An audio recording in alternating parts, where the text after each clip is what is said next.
We are smack dab in the middle of the thumbnail itself. So this is a hit piece that Dylan did on Keffals. Yeah. Right? Because you can't let a opportunity to start drama with a trans streamer go by, right? Especially when you got a Gamergate audience like Dylan Burns does, right?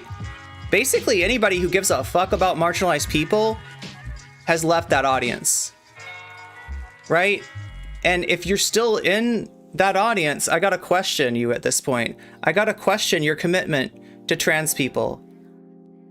And if you're trans and you're going on Dylan's stream, I think that's a mistake, right? I've done it myself. You know, I understand why people go on Dylan's stream, but we gotta stop that. We gotta, like, okay, so what is Keffals doing? Keffals has actually got a bot program which has begun auto-banning anybody who's following a list of DebateBro streamers, right?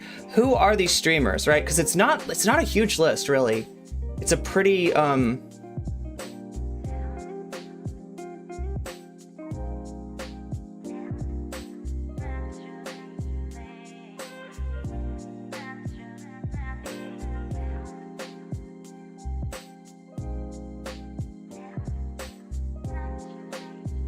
it's a pretty, like, you know, it's a pretty small list at this point, right? And it's really just the people that have been, you know, united with, you know, her harassers. It's been the people who are enabling her harassers, right? And from what I'm understanding, you know, just basically brigading, I mean, like, they did this to stop the brigades. Okay, here we go. So here is the list. I think I'm about, oh my God, that feels so good to hear a trans woman say, yeah, I think I'm allowed to ban whoever I want from my stream. Hope this helps, right? Yeah, you are. Yeah, that's like, I've been pushed around so much about my choices, like who I allow in my community and who I don't, right? Questioned, you know, the implication being that, like, oh my gosh, you pushed somebody out of your community? Hell yeah, if you're toxic, if you insist on ambushing people in the VC and forcing them to the debate, you are not welcome in my community, right? If you're, you know, if your allyship is skin deep, I don't need you. I don't want you, right? We're trying to build a good community, and having people like that in the community makes it worse for everybody, right? You don't have the right to my community. You don't have the right to my stream. You don't have the right to anything about it. This is so basic, but it feels so contentious. It feels like I'm being a bad girl for saying this. Oh my God, you belong to yourself, nocommentchick? Holy fucking shit, what a revelation. Anyway, so yeah, this is the streamer ban list. So Augie RFC, obviously, that video is pretty toxic. I don't know this person at all. Nicolas de Orios or something. Don't know them. Sansol, right? So Dylan, Stardust, Lauren Southern, Destiny were already banned, right? The list is expanding, I guess, to Augie, this Nicholas person, Nichols, de Oriosis person, Sansoy, Gappy V, Hansa Park here, Molina, Mindwaves TV, Chud Logic, Zonia Dead. Got a little negative shout out the other day from Keffals. It was beautiful to see. Are relevant. I mean, this is a good start. That's what I'm seeing here. I'm seeing a good start, right? And the funny thing is that this is a technique. The idea that, you know, you're using your bans strategically, that's actually something that Doobie built his community on, right? He absorbed other smaller politics discords by basically saying, oh, I mean, if you're gonna exist, then everybody that is a member of your Discord is gonna be banned from mine. So either you can all be isolated or you can give me admin, right? I don't think Keffals is doing anything quite that harsh, right? But, like, you know, this does sort of put a cost at long last to the kind of just like utilization of marginalized people for clout and for clicks. And these are the, you know, these are the people most guilty for it, right? These are the people that tend to attack a trans streamer when they stand up for trans rights. So I think it's a good start. I think it's a really good start.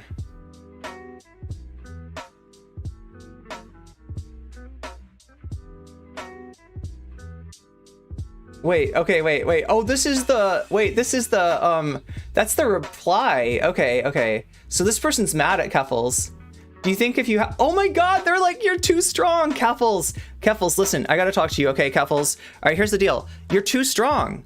You're too strong, and the debate bros cannot handle you, right? And you need to stop, because they're a level 1 goblin. Please stop. You know, they don't have many hit points. They don't have good drops. You know, you're too strong. I'm sorry. You're a bully, Keffals. I can't believe you're bullying them. Your Twitter following is too big. You love to see it.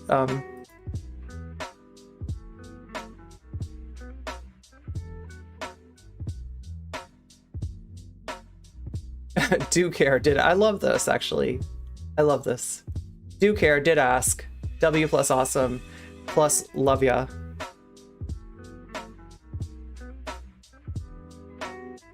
Yeah, well, I mean, like I say, you know, I'm talking about critical support here. Like, I don't agree with anything that everybody like, I don't agree with everything that anybody says, including Keffals, right? But this is definitely a time for critical support here.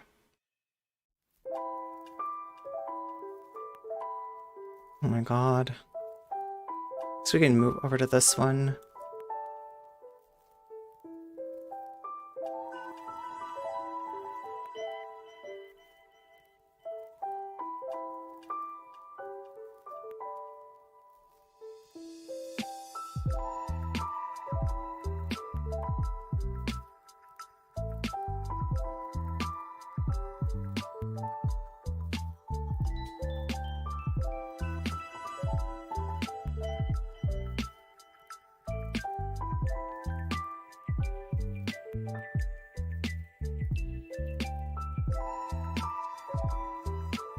Okay, what else do we have?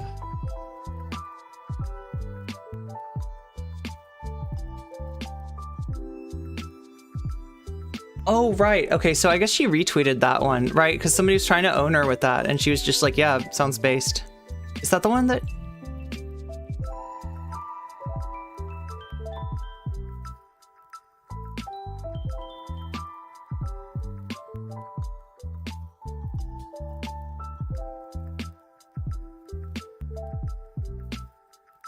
Keffals Court, okay.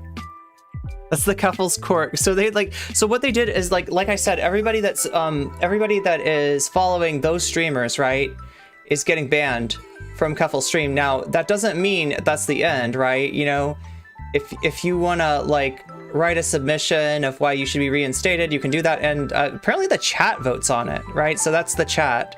That's the chat wiggler that's voting on your fate. And for the most part, they were pretty generous with people, right? Because I mean, it's really easy to like follow somebody that's like, yeah, yeah, I think I'm allowed to ban whoever I want from my stream. Hope this helps. Yeah. Every single person on this list is now banned from chat, and all their followers as well. I didn't put a dent in any of my numbers because my viewers aren't debate perverts and don't want to associate with them. Somebody's got to explain the debate perverts thing to me. Oh, and you know what? We didn't watch this the other day. Oh God, maybe we can't. Actually, we can't watch this. That's got Richard Spencer. So she was talking to Richard Spencer, and she showed, so basically what this is, I can't show it to you, right? Because of Twitch. But it's,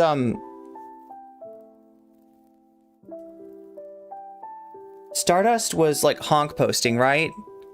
And, she clearly knows what honk posting is because she talked to Richard Spencer about it. Oh my God, thank you so much, Blitzwing999. That's like 666 upside down. That's pretty based. You are judge indeed.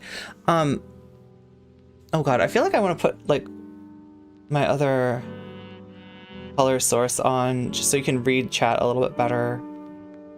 Where the fuck is that?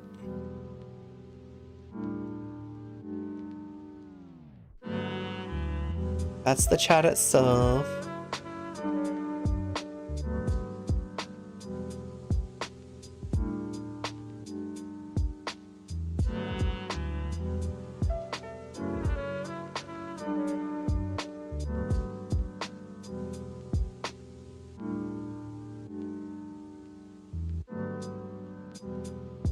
So I'm just trying to make this a little bit more readable for you all.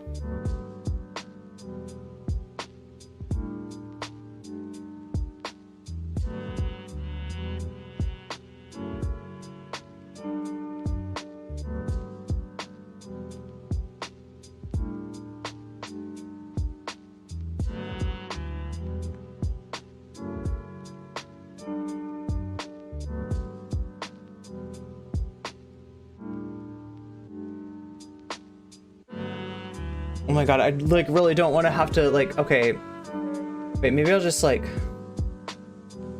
copy that and paste that. Yes, that's what I need. Oh my god, it was so easy. It was so easy, chat, and I made it so hard. Oh, but now this is like over. Oh, I see, I just gotta back it off.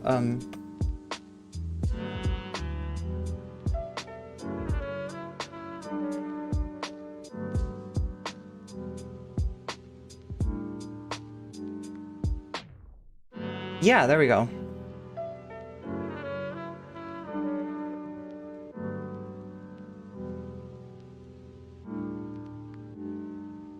But yeah, I mean, I don't know. We'll see how long Stardust stays on Twitch, because it seems like she's determined to do stuff that is against TOS, so...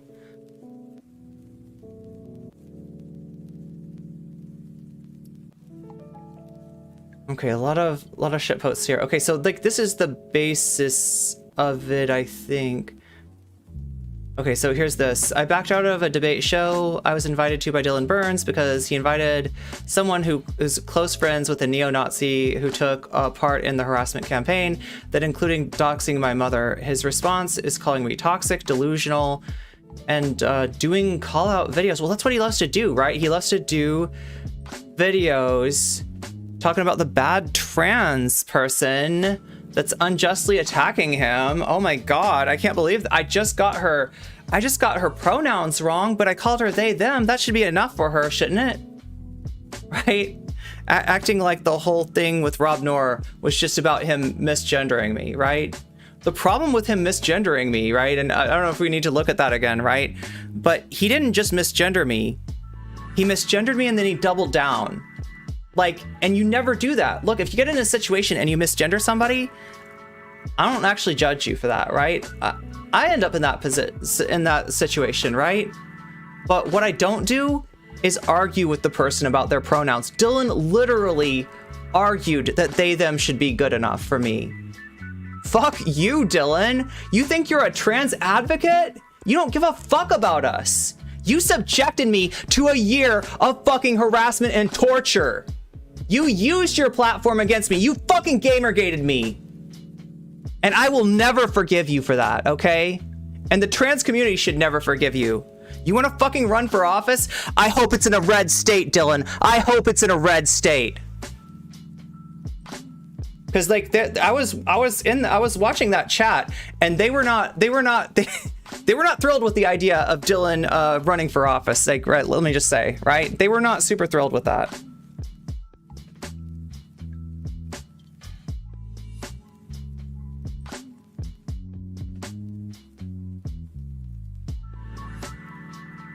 Okay, so here we go. This is the video itself. Okay, I'm gonna try to stay calm. I'm gonna try to be chill. That's why we have the lo-fi music on, right? Just so that Irene can just like chill the fuck out and watch this thing and not like eat the mic. Not do my own impression of infrared here. Okay, that's not what I'm trying to do. She realizes right there that... Oh my god, speaking of infrared, we do have to like look in with President Sunday. Like, President Sunday keeps on saying that he's done with Keffals, right? Oh my god, where did that come from?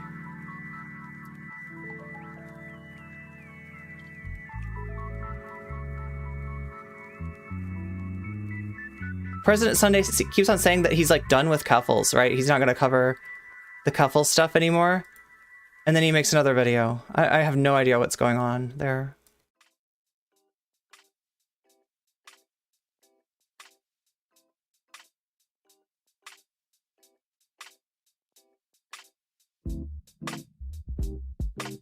Hey, what's up, Perth Washington? Good to see you.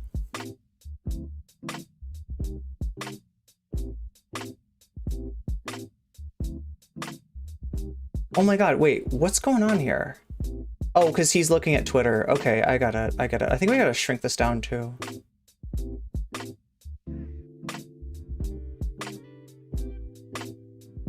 Jeez. Yeah, we do.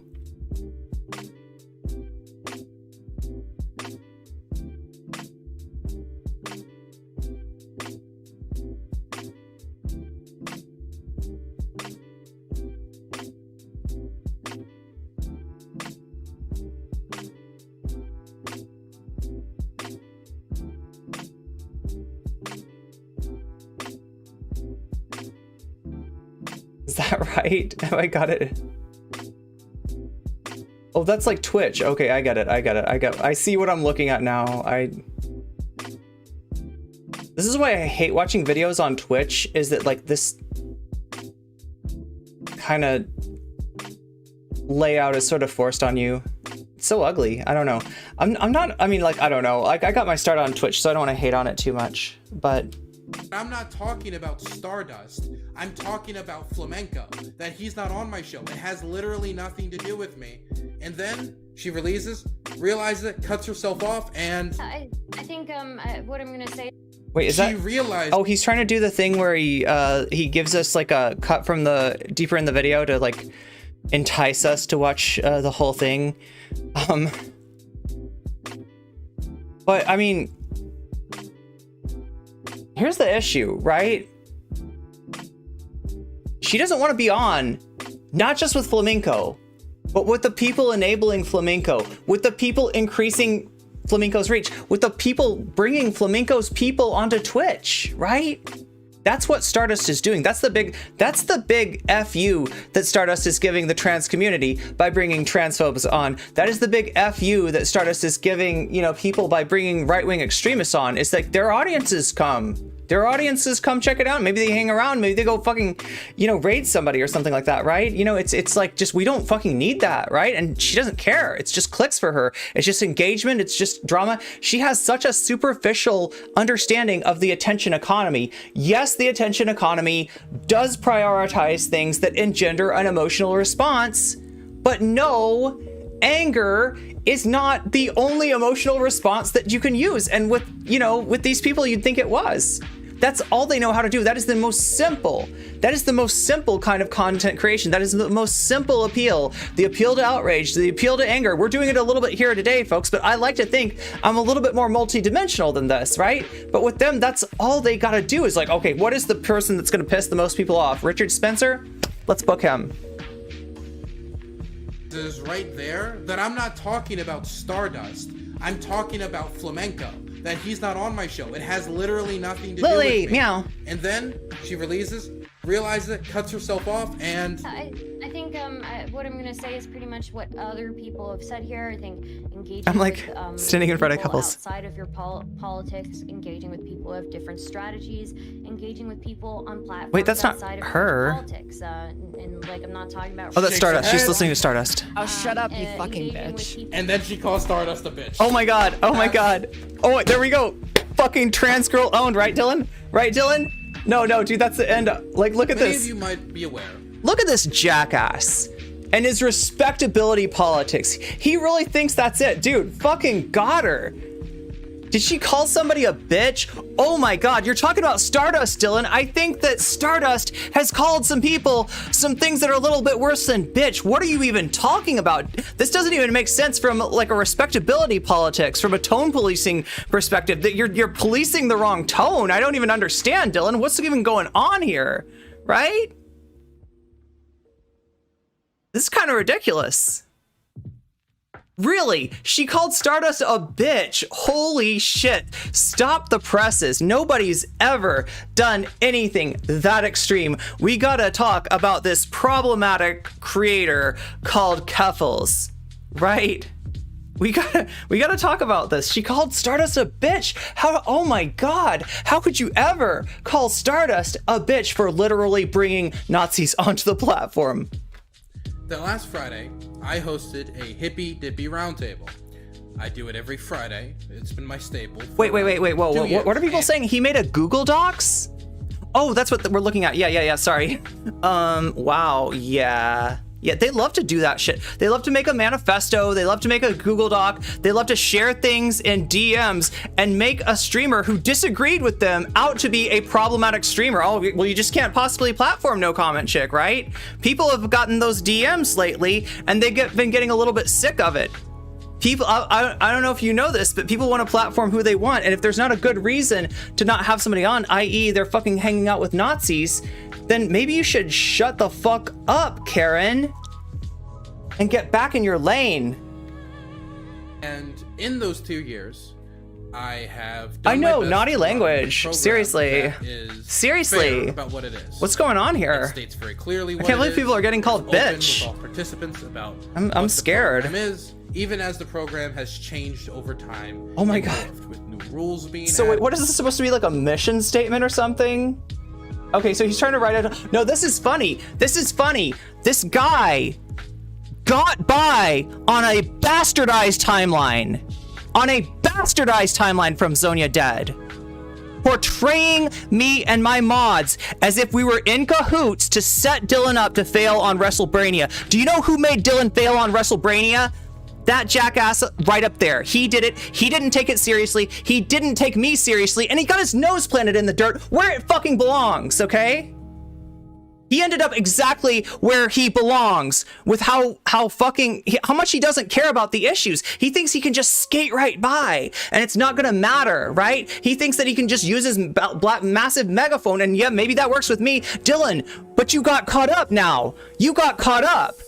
You finally fought with someone your own size, and you're not gonna like the outcome, Dylan.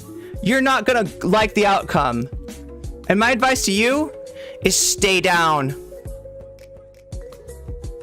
Like rules, for example, of saying you must address oh my God, that's participants so by hard to read. pronouns, you cannot attack people's immutable characteristics, you are not allowed to bring drama. Must address people by their proper pronouns. Interesting, Dylan. Interesting that, right? And unless you can bully them into accepting other ones, right? He literally tried to do this shit to me. And you know, just another trans streamer as well. Like literally somebody he works with sitting right there. Hey, you don't mind if I call you this pronoun? Well, you know, my preferred pronouns are this and this, right? Yeah, but you don't mind if I call you, yeah, you fucking, if you bully your fucking, somebody whose financial viability depends on your platform, they're gonna probably agree with you. But goddamn, it's a little different than like actual real support from the trans community. Okay, like that? No, that doesn't work.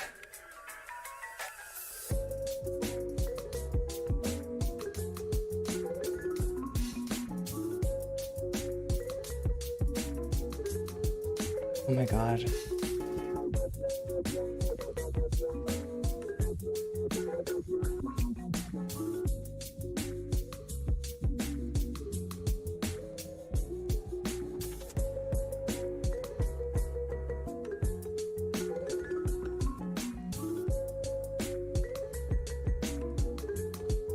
I'm sorry, I'm just trying to make this like readable for you. You gotta bring this forward or something.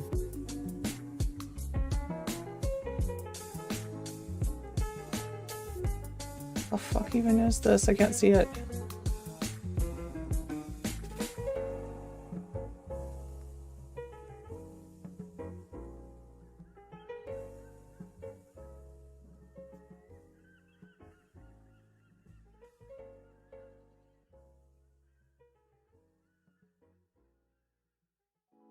Oh, that's what's going on. I see, I see.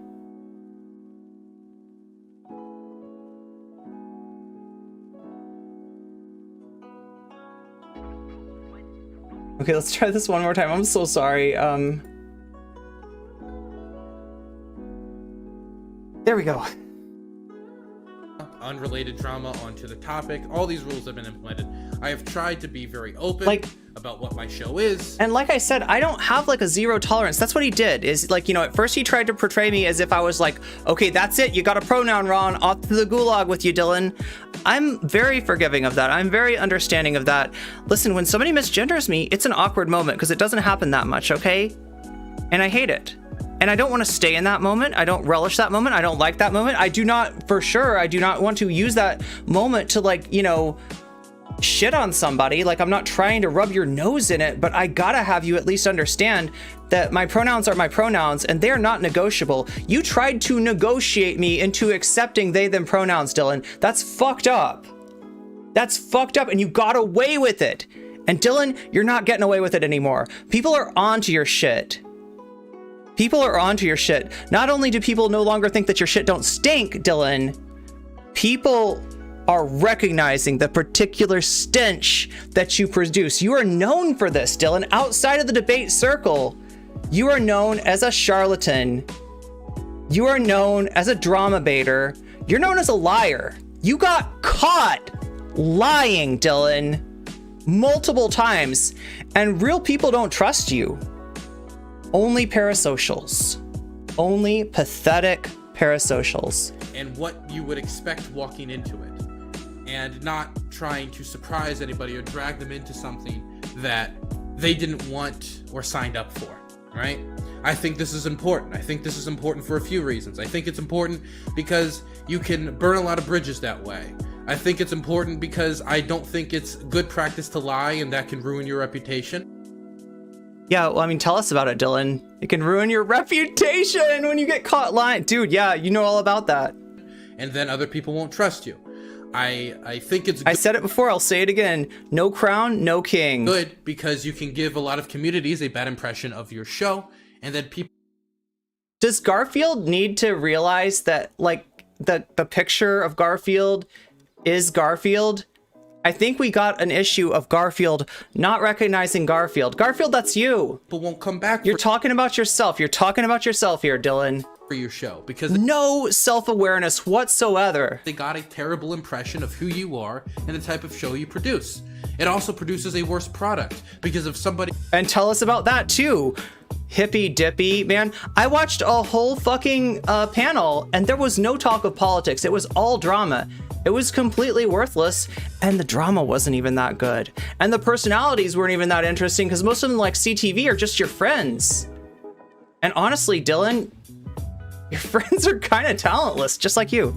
It comes in there prepared for a certain type of show, and then they walk into a completely different type of show. They're not going to be prepared. They're not going to be able to produce good content. It's not going to be a good show, and then everybody's worse off for it, including every panelist and me, the panel host. And I gotta say, last Friday's Hippy Dippy, which hasn't even been uploaded to YouTube. I don't know if I'm gonna upload it to YouTube, because if I do, I can't even source it from myself. It was not great. Other people say it was good, but to my personal standards, I don't think it was one of our best. I think this was for a few reasons. Okay, well, that's the first thing I've agreed with so far. It's so easy to be accommodating when you actively resist. We shouldn't need much more to prove people that they should move on. There are thousands of people who would accommodate, who deserve the back. And people make so many excuses for Dylan, right? Like his age. Like, I'm sorry, but your age doesn't affect the harm that you can do with your platform, right?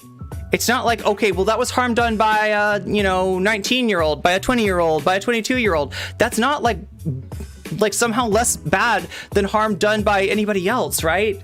But it's just like they'll find a myriad of excuses. They're professional sea lions, basically. Number one, that's their job. Internet at the hotel that I was in Poland, the one I was using before I crossed the border into Ukraine, which I am in now, for anybody interested, the internet was spotty. It was not great. That's the other thing he does. He's always looking for a fig leaf. I'm in Ukraine. What are you doing? Okay. We see you. The second issue. We see you, Dylan. Was not only was the internet spotty. I'm not even going to talk about that. That's a whole nother issue, right? There's, you know, a discourse about Dylan's, you know, what he's doing in Ukraine, and some people think it's really good, and some people think it's really bad. That's not what we're talking about today, though, right? And I do hope for Dylan that, you know, you consider, okay, so here, let me just say this. You're in a dangerous situation. Stay safe, buddy. I mean, not buddy. You're not my buddy. I hate your guts, but, like, I don't really hate your guts. I hate your effect on the world around me. I don't hate you. I just hate everything you do and how it affects my material conditions, right? It sucks. That sucks. But I do hope that you stay safe, seriously, because, like, that's, you know, that's scary stuff. All right. And we don't wish anybody ill.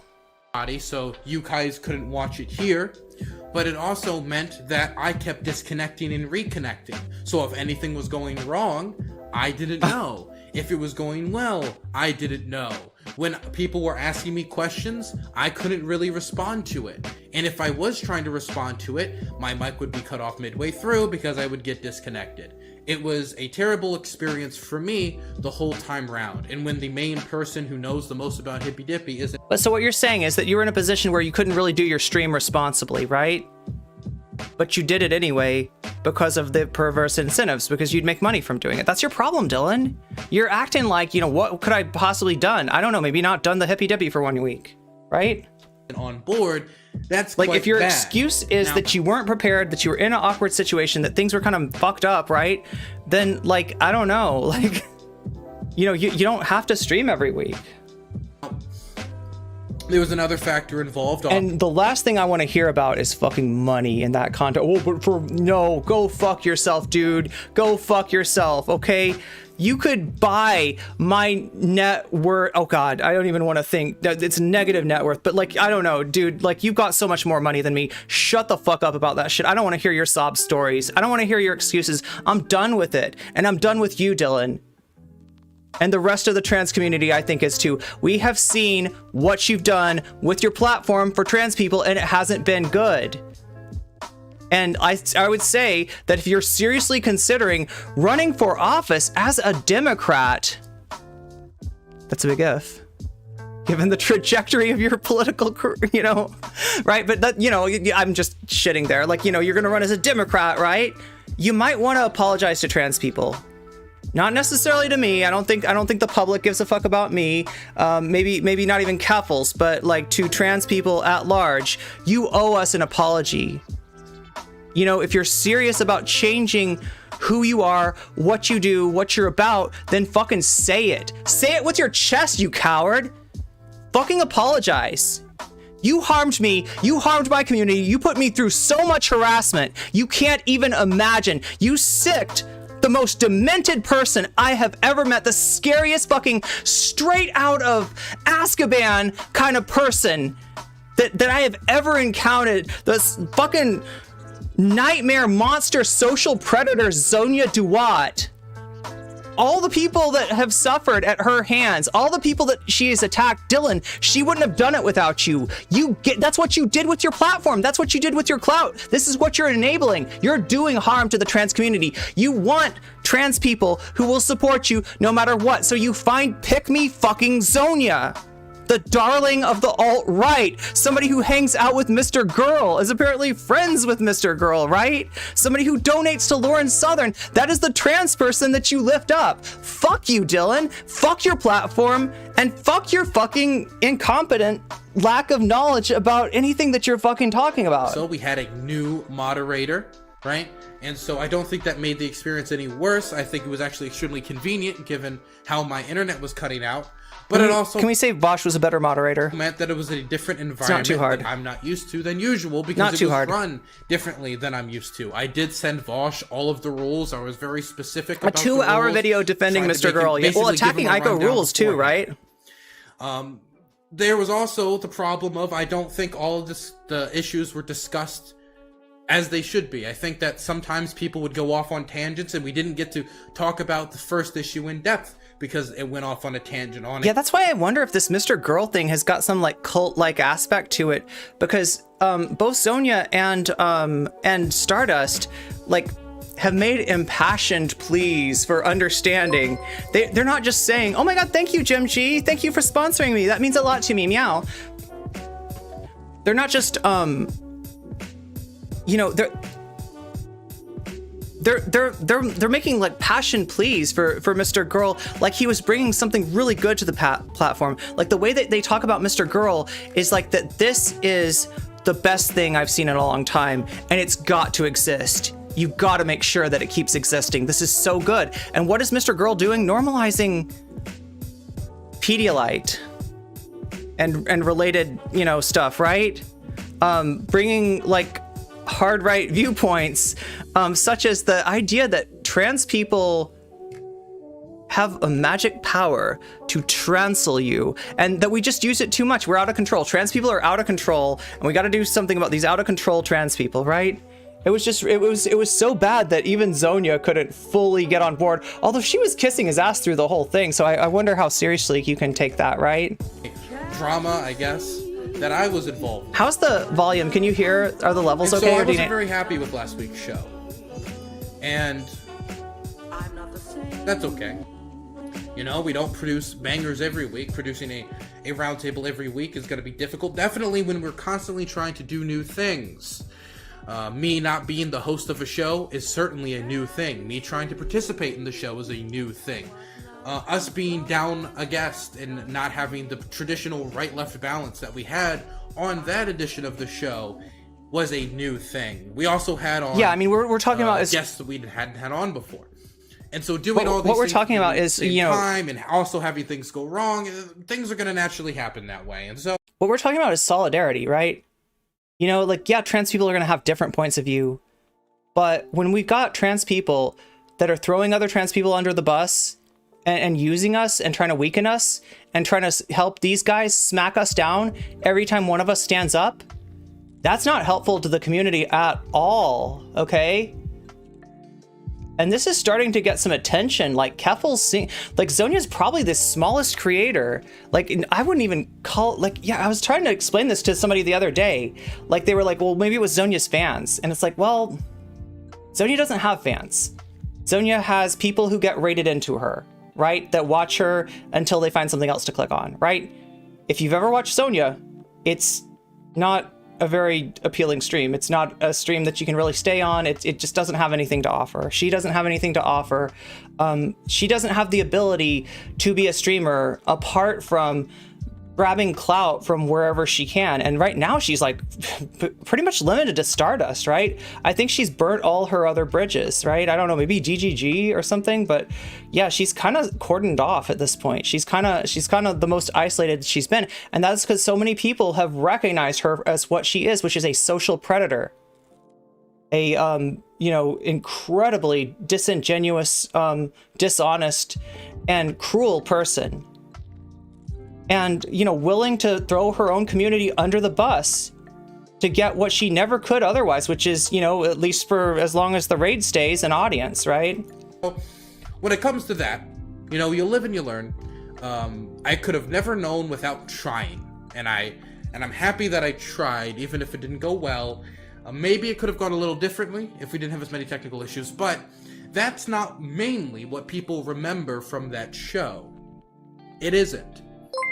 What people remember from that show is something that ended up leaving the Twitch platform and went to Twitch. Thank you for your sponsorship, Legacy of Boom. Meow, meow, meow, meow, meow, meow, meow.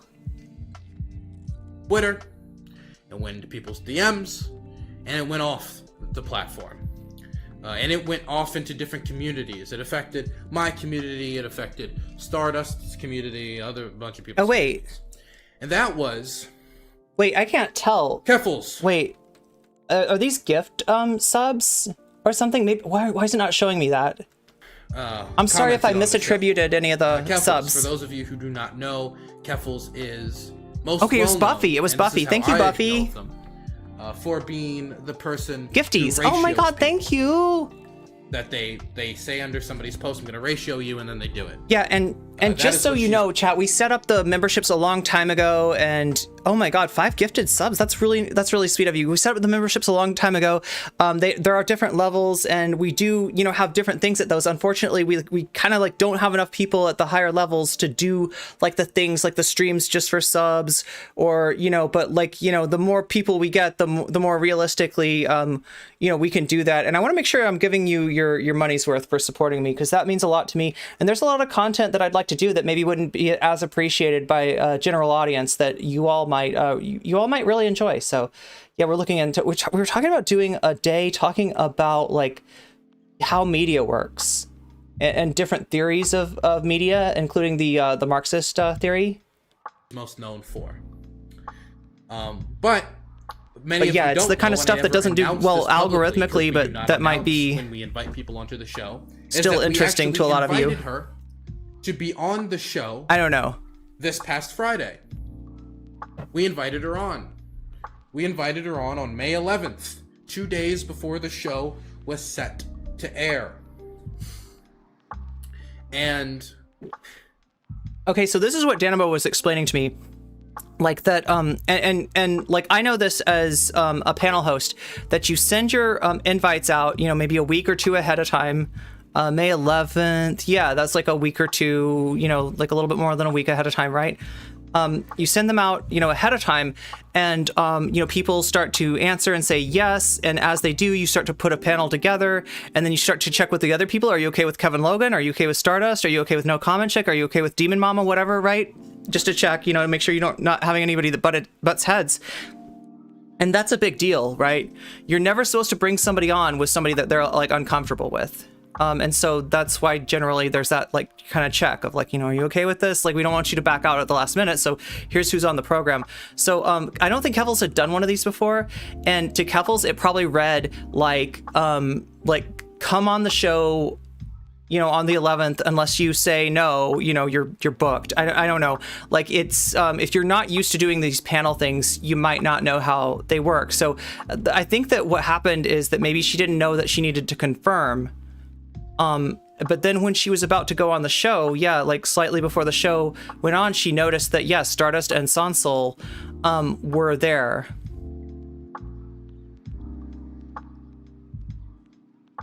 Okay, so they're saying that they booked Stardust and Sansol as Keffals replacements, but that doesn't make sense. Keffals one person. Why did you book 2 people as replacements? Why are Sansoy, and that's kind of weird. Why are Sansoy like a package deal? You can't book one, but not the you know what I mean? Like, I don't know. So there's something about this I don't quite buy. And it's not that I'm saying that there's anything sus about Danabo, but understand this guy's Danabo's boss. And even if, you know, Danabo's got criticisms of his boss, he's kind of got to keep those to himself, right? I guess. So we might not have heard about any of that. An issue. Because Keffals, about 20 minutes into the show, put out a tweet. And oh my god. I think, did the horrible trans lady put out a tweet? Makes us look pretty bad. Now let's go into the tweet first, and then we're going to talk about everything that led up to this. We're going to talk about... You know what makes you look pretty bad is constantly platforming fascists and Nazbuls and anybody that you can get clicks on. You know what makes you look bad is the fact that you don't seem to care about the marginalized communities whose issues you talk about, right? You don't care what kind of effect your platform has on them. That's what makes you look bad. And then that if anybody has criticism for that, the fact that you attack them and you gamergate them, these are the things that make you look bad. These are the things that are going to come up if you try to run for office with and just like hand wave this stuff all away. Dylan, you need to fucking apologize. The true timeline, we're going to talk about everything, because I'm going to be quite honest. What Keffals said about my show and what I did is just a lie. It is not true, and she jumped to conclusions extremely quickly. She put out this tweet 20 minutes after the show had started. I got invited to the Hippy Dippy Roundtable that Dylan Burns runs. I found out at the last minute someone who is friends with a neo-Nazi that has been harassing and cyber-stalking me for 2 months had been invited. I backed out. The topic was, is Twitch... So I mean, it does sound like there's a misunderstanding on both ends here, right? And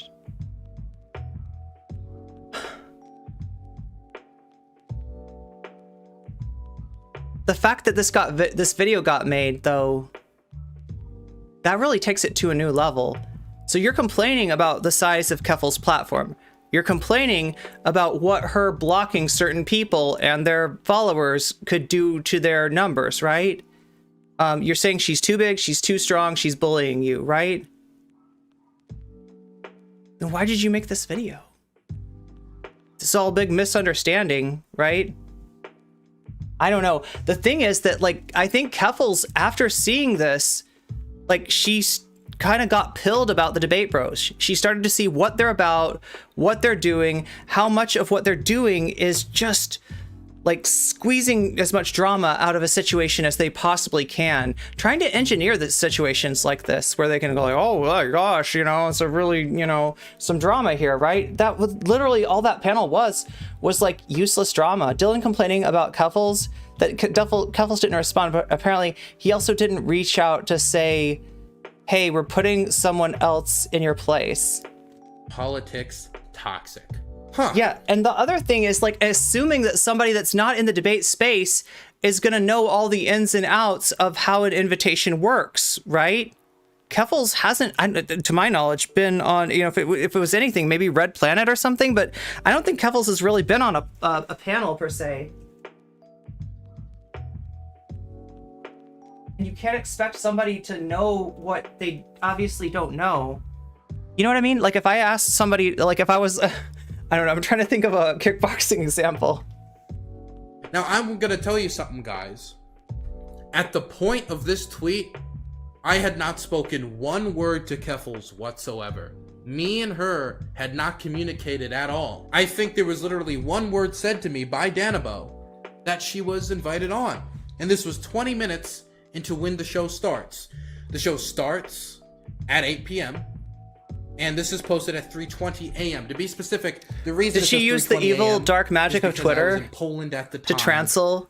Or now is she trying to transl you, Dylan? Etc. Basically, this was 20 minutes after 8. 20 minutes after the show started.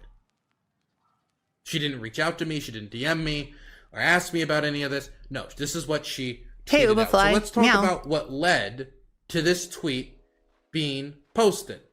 Let's talk about the full timeline of events, because this tweet isn't the only thing. It's a few things. So let's go through the full timeline. I love the irony of Dylan complaining about people not understanding a timeline, considering that he used the fact that people didn't understand the timeline of the Zonia spying, you know, tapes on you know, on the situation. He continued to treat that as if that was something that, like, my mod team was just naturally, like, hostile to them. If anything, my mod team was too forgiving. Like, you know, these are people that liked Dylan, you know, despite, you know, knowing that he doesn't really align with us politically, right? These weren't people that were predisposed negatively to Dylan. The only thing that brought negativity about Dylan into my community was Dylan himself coming in and disrespecting me like that. And that's what he did. He disrespected the fuck out of me, right? And my chat didn't like it.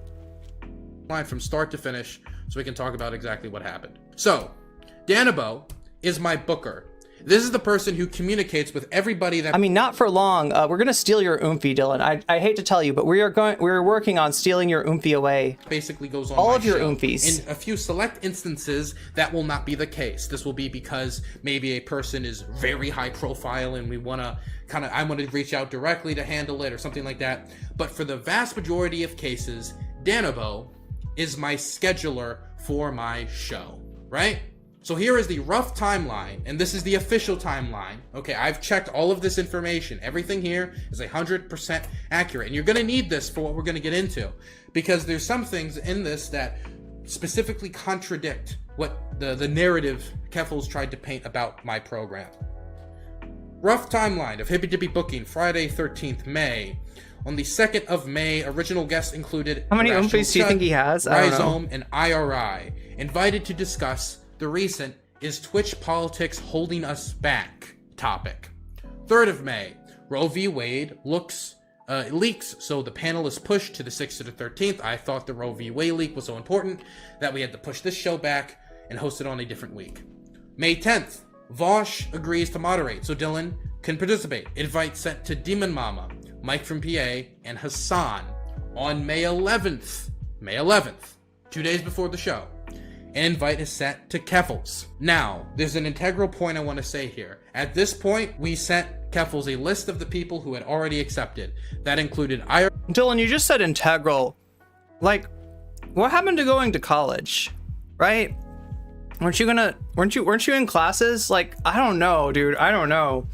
Like, considering that you're looking at politics as your career, I have to say it's not looking good. You made a name for yourself, like it or not, and it's not a good name. You're not known for good things. You're not known for honesty. You're not known for helping trans people. You're known for the opposite of all that stuff. I think that it might be good for you to have a backup plan, right? Because I'd hate to see your face when you just get destroyed in that primary. I'd hate to see your face. Rhizome, and Chud Logic. She doesn't respond. So on May 12th, no response from her or any of the other people that we invited. So we finish up what the topic's going to be, and then we send an invite to Stardust, Sansol, and BPF. And this is, by the way, this is normal. For the record, like, I know I've talked a lot of shit, but I don't actually think Dylan is stupid. Like, I don't believe in intelligence like that. I think that intelligence is such a multi-splendored thing. Oh my god, cows, meow. I think that intelligence is such a multi-splendored thing that, like, trying to pare it down and quantify it, right? I think it's a quixotic, quest. So, like, I'm not a big, believer in, like, this person's smart, this person's not smart.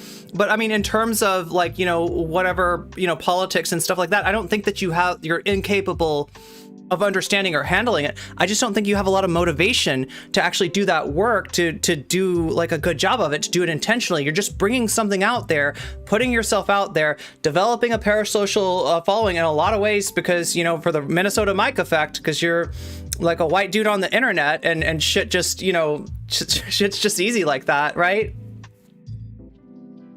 You're,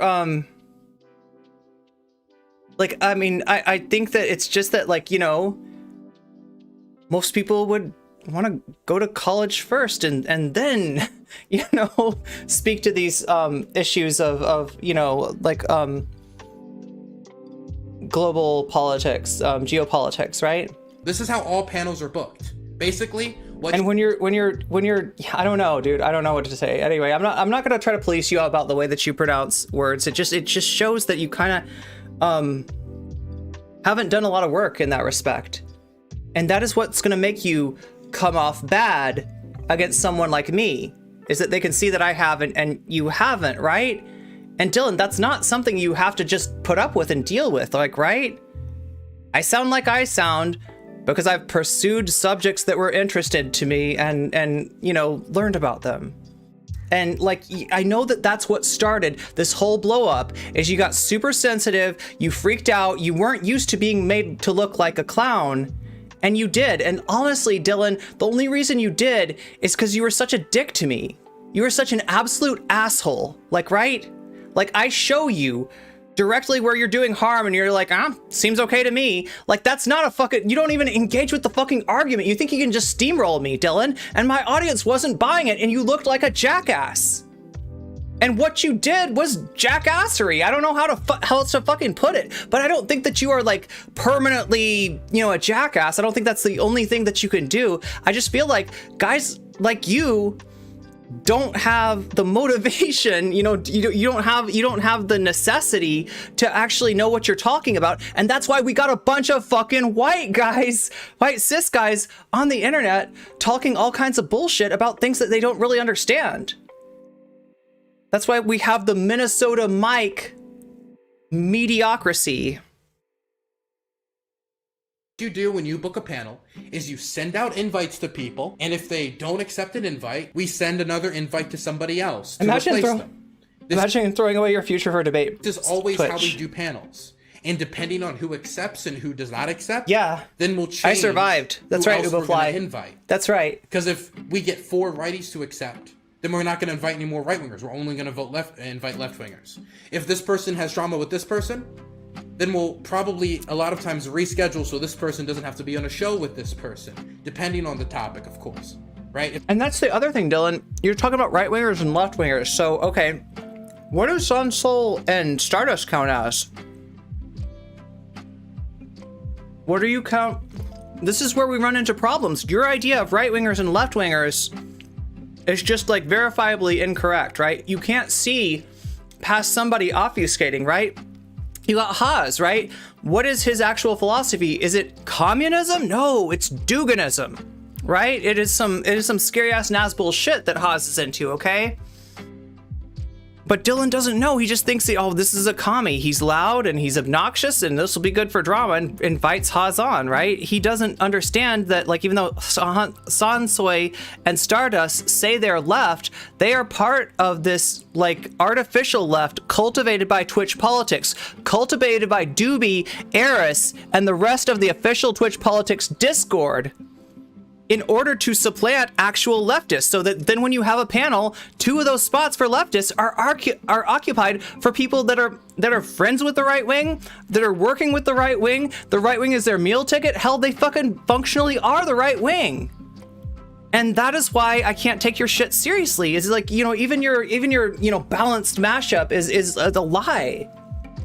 If the topic is the drama in question, which we don't really do anymore, then we might have them on, but we usually don't do that. We try to schedule it so that these people don't clash. There's a reason why you haven't seen Vosh and Destiny on a panel together, and it's because these people cannot resolve the differences and then be... Wait. Didn't you force Demon Mama to go on with Destiny, though? I seem to remember that. I could be wrong. Room to debate the issues on the Hippy Dippy Roundtable. This is true for a lot of other people. We are not very public with that information because people like to keep that information private for the most part, a lot of times. Not a lot of times it leaks, but a lot of people like to keep that information private. Then on May 13th, now this says 1 hour and 11 minutes before the show. Denebo corrects this in the next tweet. It wasn't... Okay, I almost wrong. So wait, I guess they invited her, like... I don't think that's really gay fesh. I think that's Sonia pretending to be gay fesh, but what do I know? I'm an anarcho cat girl. I'm just saying allegedly, chat. Allegedly, Zonia's been, harassing people under alts, and that might be one of them. 1 hour and 11 minutes before the show. Hi, Sonia. 11 minutes before the show. Let me make myself big so you can see how pretty I am. Messages us for the guest list and the topics. Denebo then immediately sends it to her. So how's your... She then says... I'm not going to come How's your cope going? Because people who have engaged in my harassment against me How does it feel to lose, my friends Sonia? are on this panel. She sends that message assuming that you're Zonia 5 minutes after the show is scheduled to start. And not some random NCCanon cult member. Done, everything's done. The show is starting. And this is the first time she has given this indication to anyone. You notice you're not getting banned under the Hippy Dippy brand of this problem she has with somebody on my show. And from here, we can go back down to the list. Listen. She then goes onto a rant. And this is the main contention I have with Keffals. If she doesn't want to be on a show with other people, that's fine, I don't care. And this is on multiple points in this VOD, so we're just gonna go from point to point. She starts saying this. I knew there was gonna be a reason they were inviting me on. This is after she learns, because the person she had a contention with is Stardust Why and is there a Sansol. Blockbuster behind me? Oh, Boxbuster. Why exactly it's not she has Blockbuster. contentions with Stardust and Sansol in a second. But she finds out that Stardust and Sansol, who she has contentions with because of drama she has with them, drama she has with them. So she starts drama spinning this look narrative. at this victim blaming. Look at this victim like, blaming. I knew there was a reason they were inviting me. But like, no, I'm not gonna go on the same. It's very on brand for Dylan. They're both like really fucking terrible people. She then goes on to say a bunch of statements. If they were serious about having trans people on the show, then they would not invite these people who have directed a serious amount of harassment towards me. If they wanted to have a trans person on their panel, they would not invite the people who have engaged in like a serious amount of harassment towards that same Sonia, person. Sometimes I figured it was a setup. I got invited just to get dogpiled. I am not doing that. This is so shitty. I don't know. Sometime we got to get together and have a conversation about, you know, the tarot deck or something. I would love to talk to you about your spiritual outlook on life. I find it very interesting. No, at this point, it's just like I got invited to get dogpiled. I'm not doing it. She then goes on to talk about flamenco. Also, I'm serious, like, make me a Minecraft skin, okay? Make me a Minecraft skin, and I'll try to forgive you for, like, 1 or 2 things that you did to me. And how Star is friends with flamenco. And basically, ever since the stuff with Destiny happened, he has been, like, he engaged in, like, stalking against me. He's made multiple videos about me that are just, like, fucking ridiculous. My name is in his bio. And flamenco, like, he's friends with Stardust, and I don't really want to associate with anyone who is friends with an actual neo-Nazi. So the main issue is that Stardust... But yeah, I mean, next time you want to, like, impersonate somebody, Zonia, try not impersonating somebody that's banned in my chat. By the way, we should probably unban the real Gayfesh. I think I'm okay with unbanning Gayfesh. See what you did, Zonia? I'm okay with Gayfesh now, thanks to you. ...is friends with somebody called Flamenco.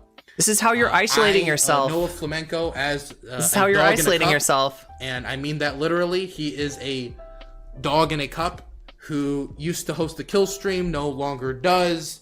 And oh my god, he no longer hosts the kill stream. Let's forgive him for everything. I guess he's an okay dude. What are you talking about, Dylan? This is what I'm talking about. This is why you can't run this show. You're fucking nose blind to Nazis and Nazguls. You wouldn't recognize. Yeah, and you told me, you literally fucking told me, Nazgul Vortex, right? We were talking about platforming. One of the things that came up was the Nazgul Vortex. You didn't know what that was. You didn't understand the concept. Even saying things like Red Brown Alliance didn't like ring any bells, didn't jog your memory, right? Because you don't do your fucking homework. Okay, and you said it wasn't important, but Dylan, it is important. It is really fucking important. It would have saved you from platforming Haas.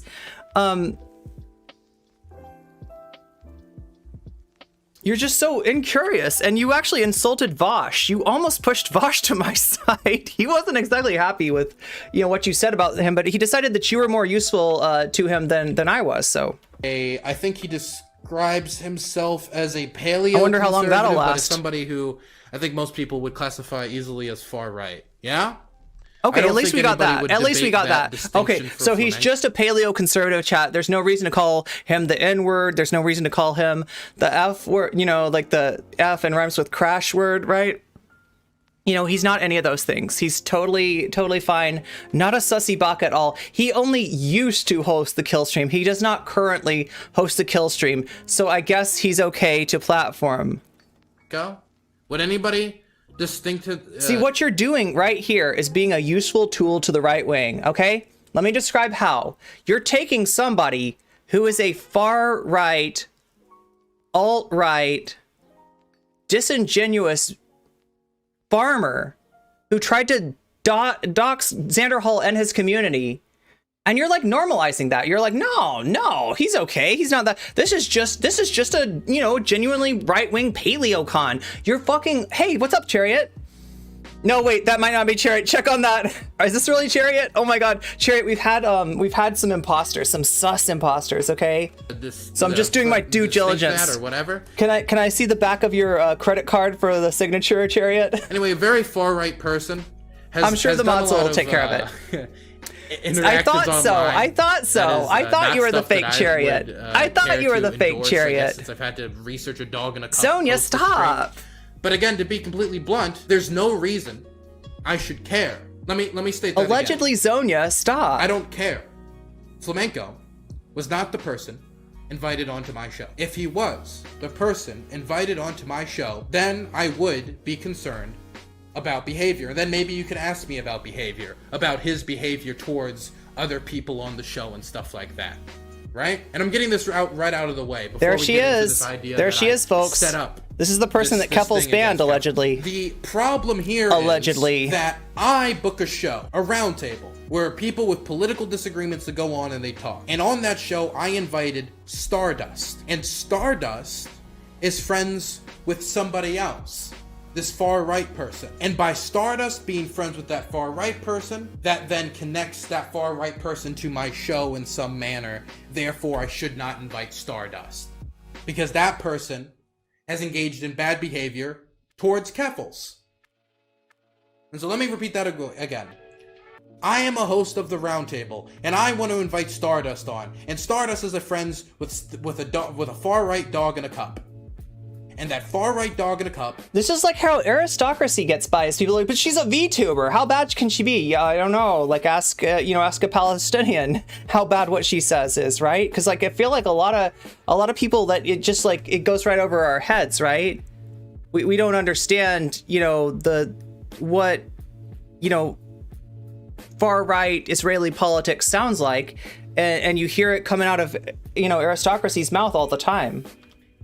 Has done bad things to Keffals, according to Keffals, and therefore, through Keffals' interactions with Flamenco, this is like pathetic. Do you see? This is like I should not then have Stardust onto my show because I feel like what's happening in chat. I don't know, Peppy. You tell me. You know these people, right? Stardust knows the dog in the cup, who is far right and has done things to Keffals. She's just an anime character, really. Yeah, come on.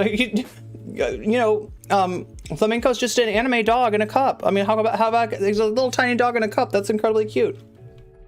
Yeah, I don't care. And it's not that I don't care if Flamenco did anything wrong. It's that I'm not having him on my show. I check the backgrounds a little bit, at least to the extent that I think is necessary. At least to the extent which it won't bump anybody off the show, right? All you check the backgrounds for is, did they piss off any of your friends? Did they elbow CTV in a previous Hippy Dippy? That's what will get you kicked off the Hippy Dippy, right? Not anything like far right extremism. To my program, and that has led to us turning people down. This is the thing, is like I feel bad, but the idea that I don't need to, like, I feel bad for dunking on Dylan over this stuff because it looks like I feel like I'm looking at a middle school like project or something. I don't know, that's gonna get a C. Let's be honest, it's gonna get a C. I'm grading that thing. I'm gonna C+. I'll put a C+ on it. Okay. You happy, Dylan stands. I'm gonna put a C+ on that. But yeah, I mean, like, this is well, so what he's saying is that, like, it's like, he wasn't having Flamenco on, he was having Stardust and Sansoy on, right? And the thing that he's missing is that Flamenco is not only a far right personality, he's not only somebody that's on the Keffals, do not fly list, right? It's people that she doesn't want to be on with. He is somebody who has actively used a hate site to go after her. And this is somebody whose parents have gotten, doxxed, or her mom has gotten doxxed. And her family's been she's been put in a lot of danger because of the shit that's gone around on that website. What can I tell you? Flamenco's got a profile there. Flamenco's been part of this. Flamenco's been directing hate against her. And that's the problem. And that's a huge problem. And that's not just like a small little problem. Well, like we can have his friends on, right? No, dude. That should be reason to question those people, right? That's when you got to ask them, hey, are you okay with a farmer?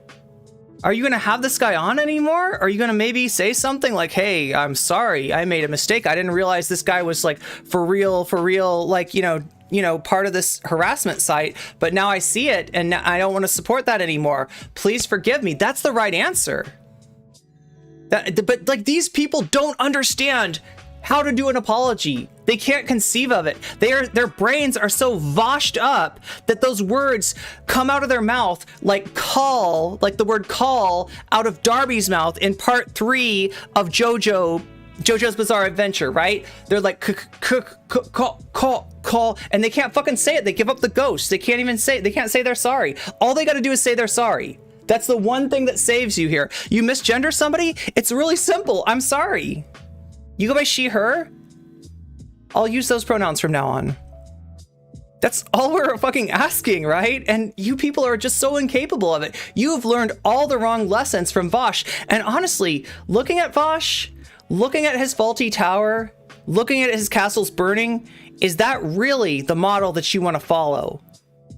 I think that you do better following Keffals' model of, social media growth, right? Rather than Vosh's. You only check the backgrounds of my people, of my invites. Let's hope that those stay distinct. But I need to check the background of my invite's friends. And not only that, but check the backgrounds of my invites, friends, and their interactions with other people on the panel, that is a unreasonable... Dylan, if you're gonna bring somebody on that's the target of harassment, maybe don't invite people associated with those doing the harassment against her. How fucking hard is that? You're acting like this is just a random person, Keffals, this streamer that we're gonna bring on the panel this week. How was I supposed to know all the little details of what's going on in her life? This has been a huge story, okay? This has been, you know, you can't act like you're, you know, if you're ignorant of this stuff, you're not paying attention, and one has to question your ability to do your show at this point, right? That's part of what doing that show is just being aware of that, right? Thing to ask of anybody who wants to book a show. And I'm gonna hold the people who I invite onto my show to my standards. And I'm gonna hold them to my standards. I'm not gonna hold them to what other people that they're associated with did. In this space, that would be suicide. Because you want to know what? I'm sure it wouldn't be that difficult. And I'm not saying it's to the same extent, okay? I could look around and I could find any guest that I wanted to invite on and say, this person's associated with this person who's done a bad thing. Therefore, I'm not going to invite them on the show. So anybody who's angry at me for this, like, kerfluffle when it comes to inviting somebody on because she was friends with somebody else, I just don't care, and you cannot get me to care. If you could tell me Stardust is a Nazi, which she isn't, then I would care. Then I would care, because then that's Stardust. So what you're saying, Dylan, is that as long as somebody tells you that they're not a Nazi, you're gonna believe them. Right? Now, I will say, and I've said before, that I don't think there's like evidence to conclude that Stardust is like is on board with these right-wing beliefs. There's every chance that she just uses them for engagement, right?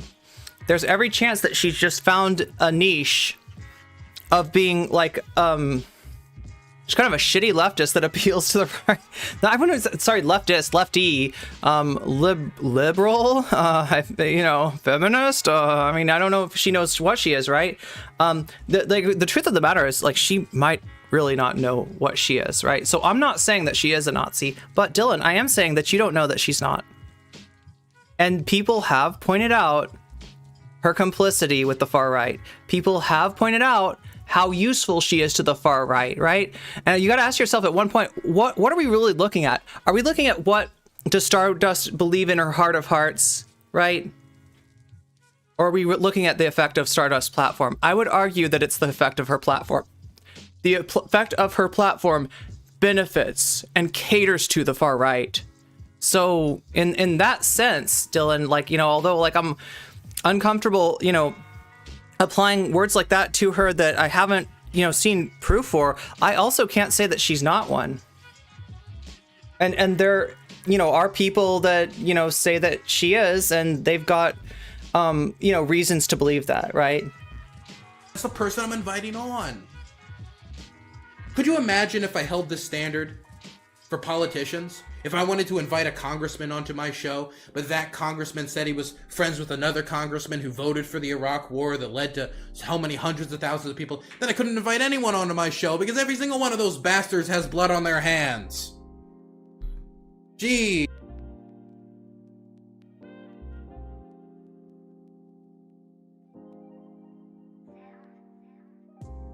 Jeez.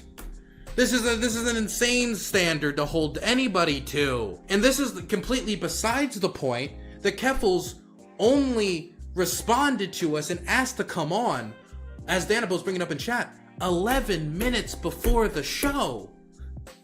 Oh my god, the person that's not a political debate streamer doesn't know the ins and outs of political debate streaming if you don't tell them what those are. Holy shit. To us? I can't believe that. I can't believe that. After 24 hours of her not responding to us when we gave her the initial invite, we're like, okay, she's not coming on. And here's the thing, like, okay, so this has happened before where I think even Danabo maybe has booked me for something, and I didn't respond, right? At a certain point, I will generally get a a DM saying, hey, I know I sent you this earlier this week. Oh my God, Rancid.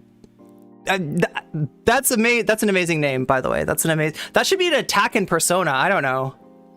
It feels like that should be like a persona move or something like that. Rancid Fart Cloud go.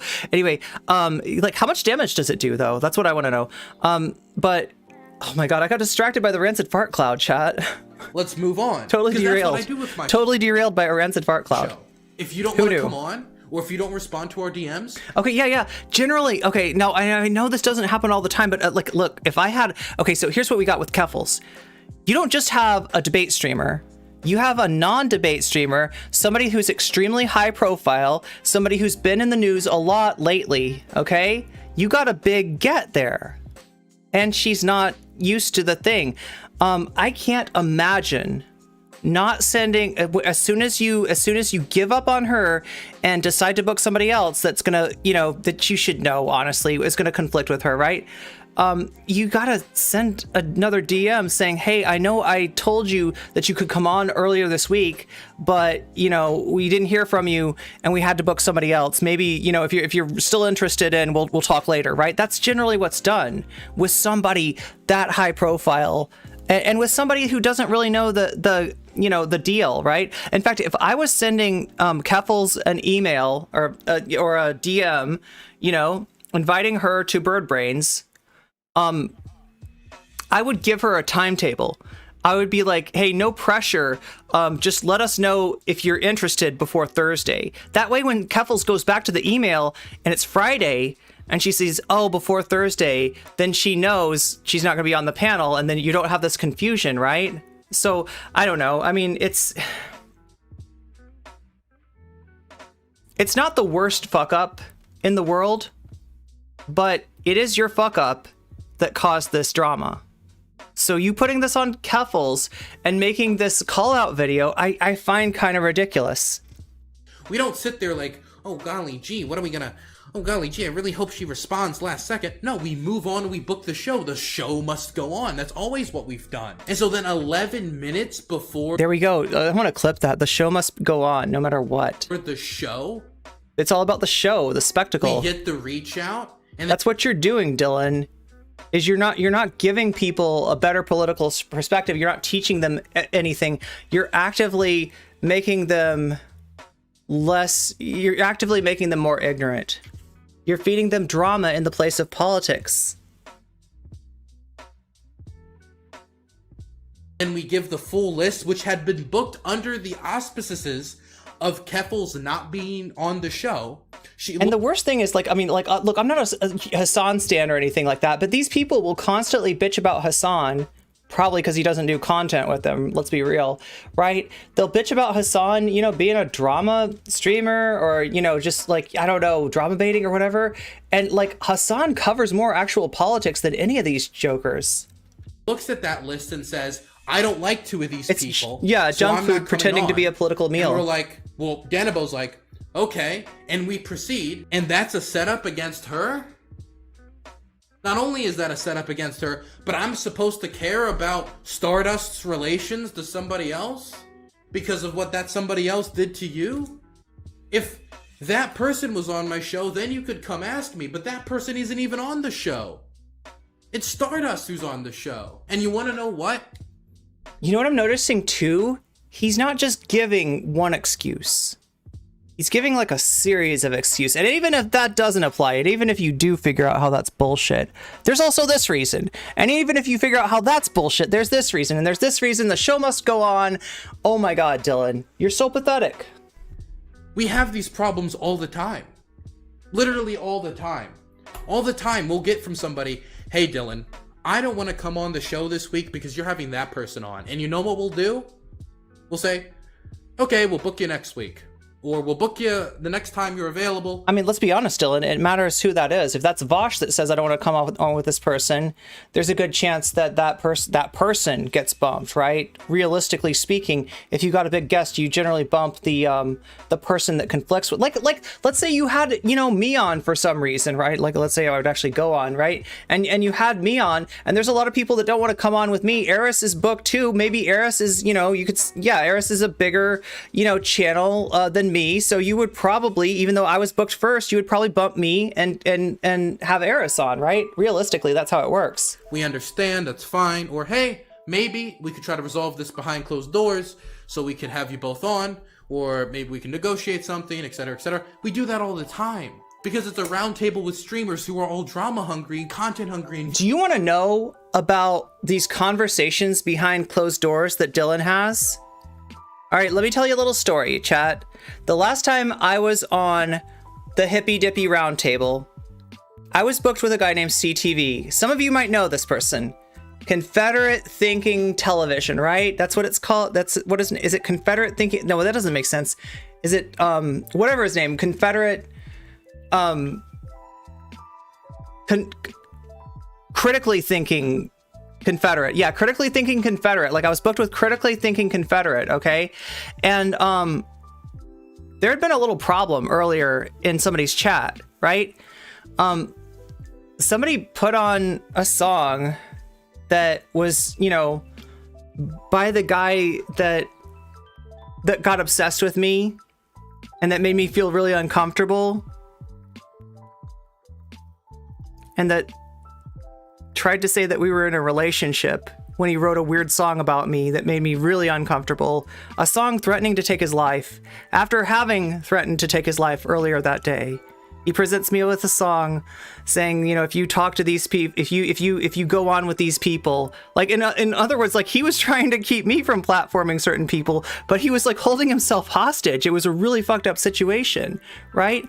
When somebody puts his song on, then somebody else speaks up and says, hey, this is the guy that, you know, stalked Irene. This isn't great. Like, you know, maybe don't put that on, right? I wasn't in the chat or anything, right? But I you know, heard this secondhand. And CTV speaks up and says, that's bullshit. That didn't happen. What? What? Do you have a Confederate, like, you know, segregation apologist speaking up for an anarchist, like, you know, illegalist crust punk? That's interesting. But it turned out that CTV had misunderstood what was being said in chat. CTV thought that they were talking about him. CTV thought that he was getting accused of stalking me. And he said, that's bullshit. Right? Now, just to be fair, chat, CTV has been in my chat before, but I don't think, you know, to my knowledge, he didn't do anything inappropriate there, right? You know, he didn't do anything, like he didn't, but the fact that a hurt dog hollers, right? And the fact that he was thinking that this was somehow about me makes me really sus. But yeah, so what happened was I came on and I realized CTV was there and we got into it in the group chat. And Dylan yells at me, you know, right? Because he's got other guests and he doesn't want to scare those guests off. And he sends me into a room with his booker and Confederate Thinking Television, right?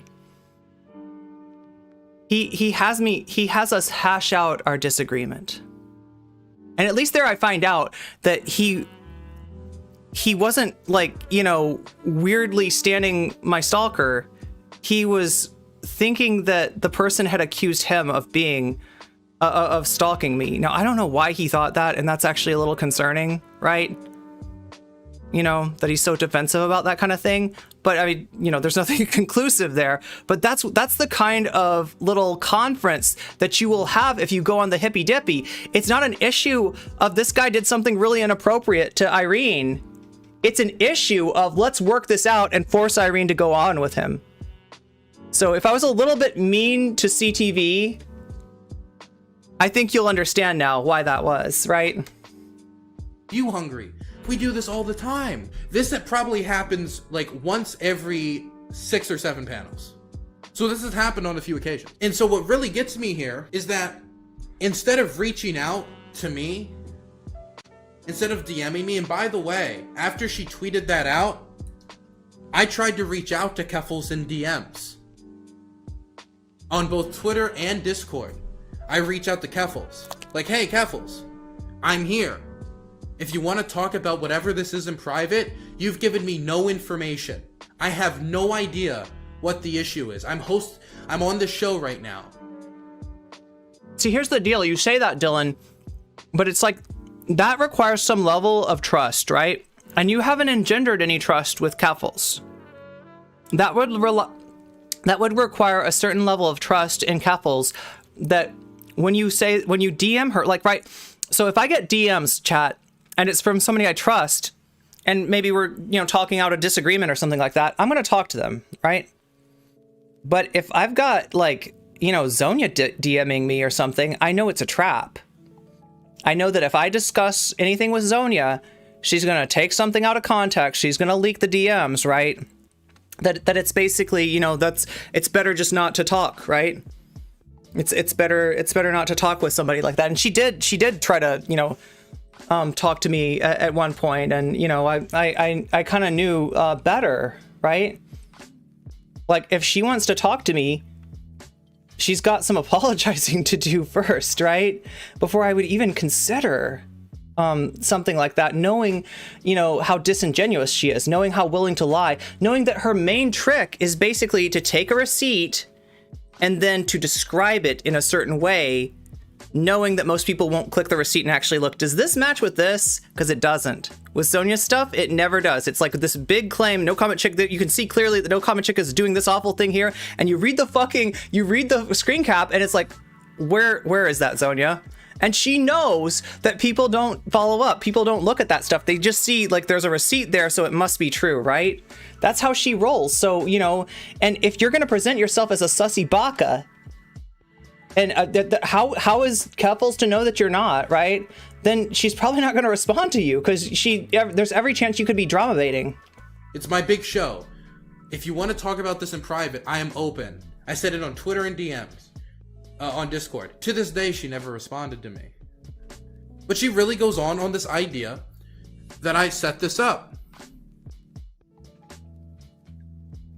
That this is so disgusting and so vile that I need to tweet about it. I'm almost like wondering if I should just like put out a fucking tweet about this, because like this is so fucking vile. And when somebody says, I don't know if they knew the history, she replies, I don't care about building bridges with anyone involved. I don't know if they knew the history. I mean, like, okay, the thing is, I don't actually care about, like, building bridges with any of the people involved. It's really strange that when somebody asks you, like, hey, there's probably no reason for Dylan to know about your personal drama with a VTube far-right dog in a cup and their relationship with Stardust, when Dylan's only thing is he invited Dylan, it's not drama, it's harassment. Stardust on.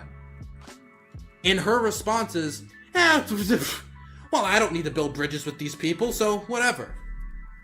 Basically admitting that I don't got, like, all the information here. I don't have any evidence for this accusation I'm levying. But I don't care if these people hate me, so But Troll, who would know that except for Zonia? I'm just gonna say it. Do you see the problem here? Like the thing is, like, you know, you've already been pretty convincing about who you are, right? You've already left, you know, all the right breadcrumbs for anybody in chat to figure out who's behind that account, right? We know that you're down to your last streamer that will let you orbit them, right? We know that you've cut yourself off from the majority of Twitch, and that people know what you're up to, and people don't want to deal with you because they know it's a trap, right? And you're going to come in here and give me a piece of information that you better hope that there is no such... you better hope that there's no Zonia video about me soon, because otherwise you just basically self-reported, Z. Like, it's just like, I don't have a relationship with you, and I don't care about you. Therefore, I can say this about you, and I don't care. Because if that bridge burns, who cares? This is absolutely ridiculous. This is a ridiculous standard. Like, well, I can just make whatever accusations I want about people with no evidence. And again, chat, even though there's a lot of credible evidence to show us that Zonia has been harassing me, has been part of the main force, you know, of the people harassing me, there's nothing to say that this couldn't be somebody else, you know, playing some game, you know, so I gotta say allegedly, right? We don't know with each individual case of the troll who exactly we're talking to. But, you know, when they start making predictions and shit, that generally doesn't work out well for them. Drama with this person. Did you book me specifically so we could have drama? So we could have a thing happen? And then next, she tweets this out. I got invited to Hippie Dippy Roundtable that Dylan Burns runs. I found out at the last minute, someone who's friends with a neo-Nazi that's been harassing its— Hey chat, can I just ask you something really quick, okay? I just want to tell you, I'm noticing that since the trolls have started harassing us today, people have left. I would appreciate it if you would stay. I know that it's scary and it's confusing and it's uncomfortable, but leaving is exactly what these people want you to do. So the more support you can show me, the more times you can smash that like button, the more that their quest seems as futile as it really is, right? cyber stalking me. They're not going to stop me. For 2 months has been invited. And I don't want them to stop you from enjoying the stream. So please, you know, like the proper response to these people is cats and coffees in chat. You see a troll, fucking spam some emotes, okay? You're not ever going to get in trouble for spamming emotes in this chat. As long as it's cats and coffee. Is Twitch politics toxic? So let's be clear. This is the narrative that's being spun here at this point. The narrative is that Dylan Burns set up a trans woman to be ambushed on his show who had guests on it with neo-Nazi far-right stalking ties. I mean, Dylan, you got me like stalked by a far-right alt-trans weirdo. Is it really that? You know what I mean? I'm not actually making that, like, you know, allegation that you knew what was going on. I'm making the allegation that you should have known what was going on. But even if somebody was making that extreme of a claim, which, I mean, to some people that might sound a little bit conspiratorial, like, you know, it's not completely without like precedent, right? When you do this shit, when you direct hate at trans streamers, you develop a reputation for directing hate at trans streamers, right? When you support people that are involved with the farms, as you have, you get a reputation of basically collaborating with the farms.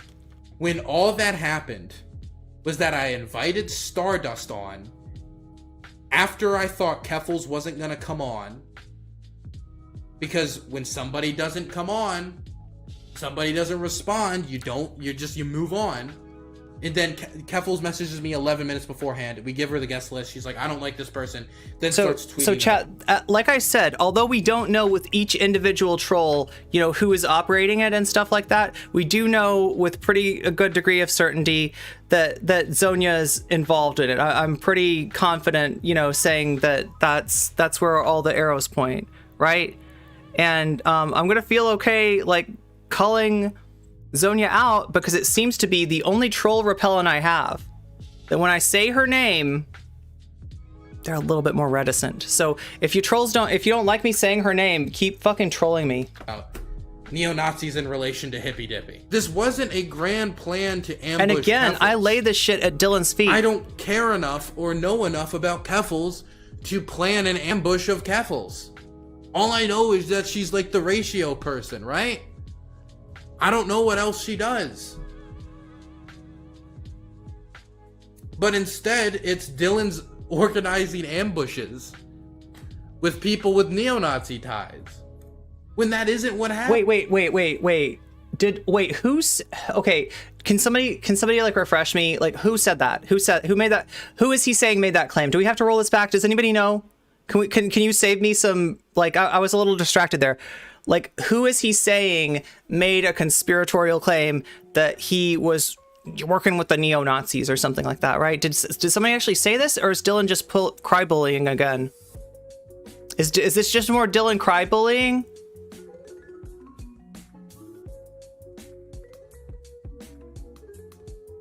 And she doesn't have any evidence to substantiate that happened. Besides, this person was on the show that I ended up not informing the people about the show that I wanted to be on. By the way, let's say that she said at that point, let's say Danable came back to me 5 minutes before the show, said, hey, Keffals wants to be on. I wouldn't have let Keffals on my show. 5 minutes before, 10 minutes before, I just tell everybody, hey, Keffals is gonna be there. And I know that Keffals, like, is probably not gonna last well in that environment, because I booked the show around the idea Keffals isn't going to be here. Let's book people who I think can work well with each other. I'm not going to just throw another person in last second like that. And so now she's angry. She jumps to conclusions and starts tweeting about this. And you want to notice something about this tweet that really gets me? Not this tweet. This tweet's banger. But this tweet that gets me, I'm the only person, the only name that's mentioned here. Stardust isn't mentioned here. Flamenco, who is the person in question she doesn't like, isn't mentioned here. I'm the only person that's mentioned here. My brand, my roundtable is the only thing in me that's mentioned here. Meaning I'm the only one that's associated with neo-Nazis and cyber-stalking. Even though I didn't invite a neo-Nazi, and I have nothing to do with cyber-stalking, and that I also... You didn't care. That's what the problem is.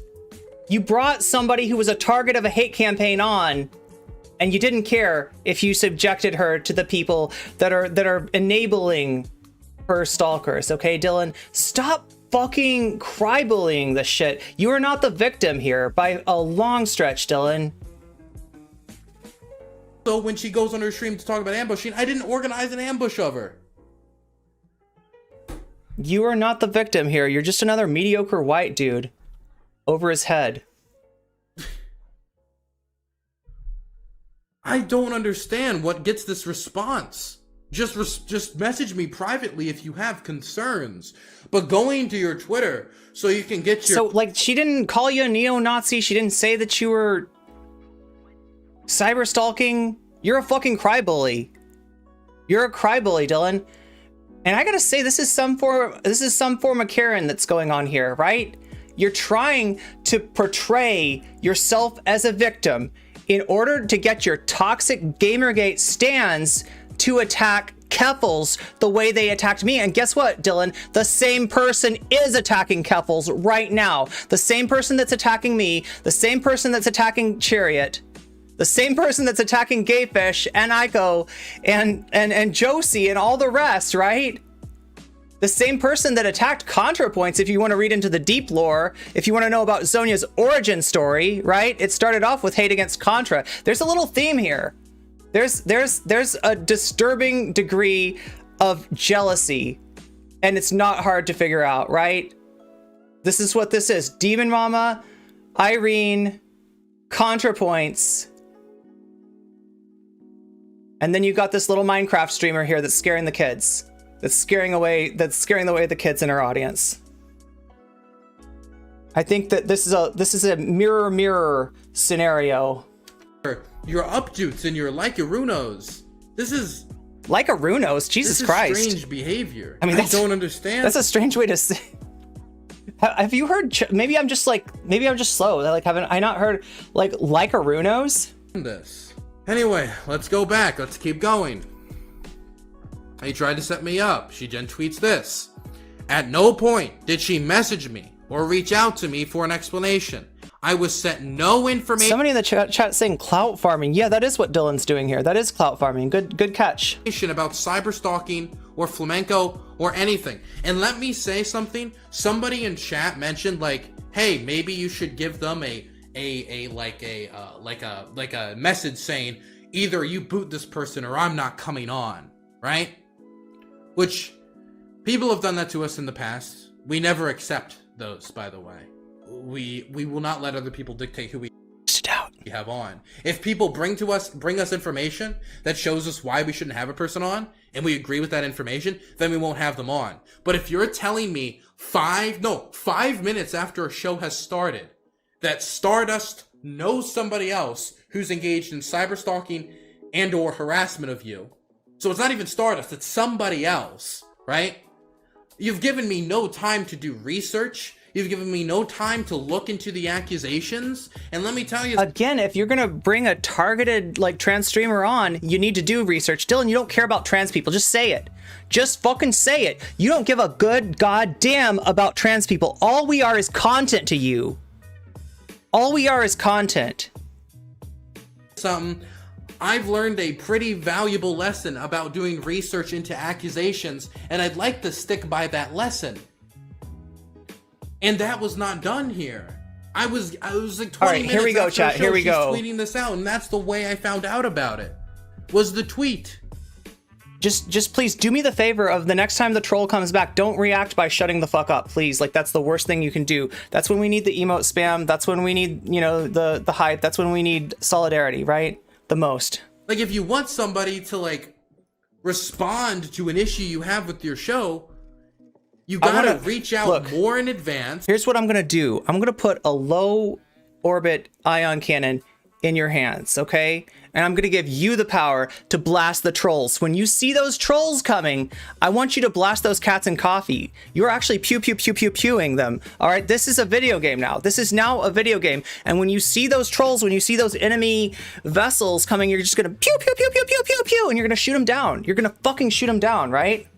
I believe in you, chat. I believe in your ability. Give them the information. I believe in your ability to handle this weaponry, okay? Give them the proof. Give them some substance. You can't just 20 minutes after a show has started, this person is tied to this person, etc. 11 minutes before the show is when she reached out.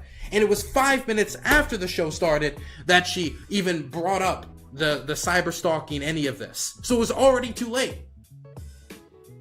I mean, you know the reason we're getting harassed? It's because this person is at their wit's end. They literally can't do anything else. They tried to get me deplatformed. Like, so you know the stream that I was on the other week with Wix and Ninetales? They went behind my back and tried to get those people not to work with them. Those people told Zonia to fuck off. Zonia is still harassing me, lying about me, when she's the one who, you know, did the things that she's claiming about me, right? She's like the fucking queen of Darvo here. It was already too late. So if you really want to frustrate her, let's finish this up. Pew her out of the sky. I reached out to her in DMs and offered to talk to her in private, both on Twitter and on Discord. She never responded to any attempt to reach her. She has still not responded. I mean, that is in private. She never sent me a message or anything in response or tried to be like, nah, I'm not interested. She then so this is like your standard like twit. This reads like an anti-NCC twit longer, right? Because it's short on receipts, and the times that there are receipts, they're receipts that don't prove what they say that they're true. They prove. It's strong on just like unsupported claims. You see that unsupported claim or unsupported claim, and then there's some quotes. The quotes are real, but that's just a quote and a Twitch video, and we don't know the fucking context of the quote. And Dylan Burns has literally clip-chimped me before, right? I was talking about Dylan Stans. I clearly said Dylan Stans, blah, blah, blah, blah, blah, blah. He cuts it right after I say Dylan Stans, and he says, she's talking about me. He claimed that I was talking about him when I was definitely, I told, you know, chat who I was talking about, and it wasn't him. He straight up lied. He tried to clip-chimp me. We caught him. We caught his dishonest ass trying to clip-chimp me, trying to lie about what I said, trying to cry-bully me into like some idea that I'm making fun of his issues with mental health. Dylan, like, I don't have any problem with your issues of mental health. This is one of the biggest things I talk about. I have issues with mental health. I think a lot of us have mental issues with mental health, and regardless of whether we do or don't, we shouldn't be judging people by criteria like that. That is not a slam. That is not how I roll, right? That is not a criticism, okay? You know, that's if anything, you know, something that sort of humanizes you to me, right? But for you to clip-chimp that and cut off who I'm talking about and say that it's about you, that's like, you talk about cry bullies, Dylan Garfield, it's you. You're the cry bully. Hey, what's up, Foxy? Watched the panel and talked about it and sniped at people's talking. Oh yes. Oh yes. So, this is why also it is that time again. Look at this. Look, I haven't had to look. I think you might have noticed. I've been consciously avoiding this guy because he and his community are completely toxic, and I don't want to have anything to do with it, right? But when I see him attacking another trans streamer, I am sure as fuck gonna step up. I am sure as fuck gonna step up, right? I'm the one who wasn't afraid of getting her career ruined by these assholes. I'm the one who stood up when nobody else would. I'm the one who put it all on the line. So when I see somebody else getting attacked by Dylan, when I see him trying to mobilize that Gamergate audience of him against Keffals, I'm gonna stand the fuck up. Get all their big numbers. It isn't Twitch. Already, burner accounts, tagging her. Men are not women is the name of the account. This is the kind of shit. This is why I didn't. That person harassed me too. Go on. Platform, but it's home. Yeah. That's that troll. And entertainment. I think it's really the name is really similar to like somebody that harassed me on Twitter too. To that Aurora, the way to get other Twitch That's it. That's the one. Is not the same way on YouTube, and that's why it's going to be a lot more entertainment focused. To be clear, this was the only quote tweet that she showed. Now, that's terrible. The gayest girl. Awful. Oh my god. That is bad that somebody would do that. Look, I keep on telling people the overarching like vibe of my audience is highly sapphic. Highly sapphic. Single quote tweet is not representative of the hippy dippy round table. We're toxic in our own other way. We have tried to implement rules and regulations when it comes to transphobia in our community, specifically when it comes to the idea I know, right? that Gay you girls cannot are misgender OP, people, trans you girls must are use OP. people's preferred pronouns. We've been trying to stray a little bit farther. Is that why they won't let us participate in sports? Because trans girls are OP? Is that why they won't let us, like, is that why the consequence for defeating somebody in a debate is to get canceled? Because I was OP? Was I OP, Dylan? Away from a lot of the discourse. Listen, Dylan, I'm not the change of heart Yu-Gi-Oh card, okay? You can't ban me, okay? And even if you could, I'd come back after 17 years and kick your ass. I'm not going to bring steal your people who are oompies. not going to pronoun people. Especially Danabo. Let's These steal are the type of Danabo. stuff we do. I'm okay with stealing And I do want to Danabo. bring this up, not as that isn't bad. I don't want to steal all but of I don't think Dylan's that's oompies. representative of our community. I don't want to steal all of Dylan's oompies. I don't want CTV. I don't want any of those people. But like, let's steal Danabo at least. Now, if you want to like bring that up with Stardust's community or whatever, I guess that's your own thing. But I do want to say that is an account with 0 followers and following 0. It seems What to is be that an account awesome specifically made to emote? piss people off. I haven't don't think seen that's this. representative of our community. I think that's representative of like a hateful troll. Dylan, a hateful troll that you gave mod to for spying on my community.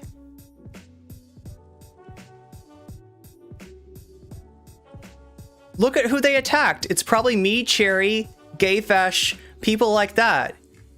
We know who this troll is. You act like you sick fucking Zonia on me and you want to just wash your hands of it. Motherfucker, you had her on stream with you in the fall to talk shit about me.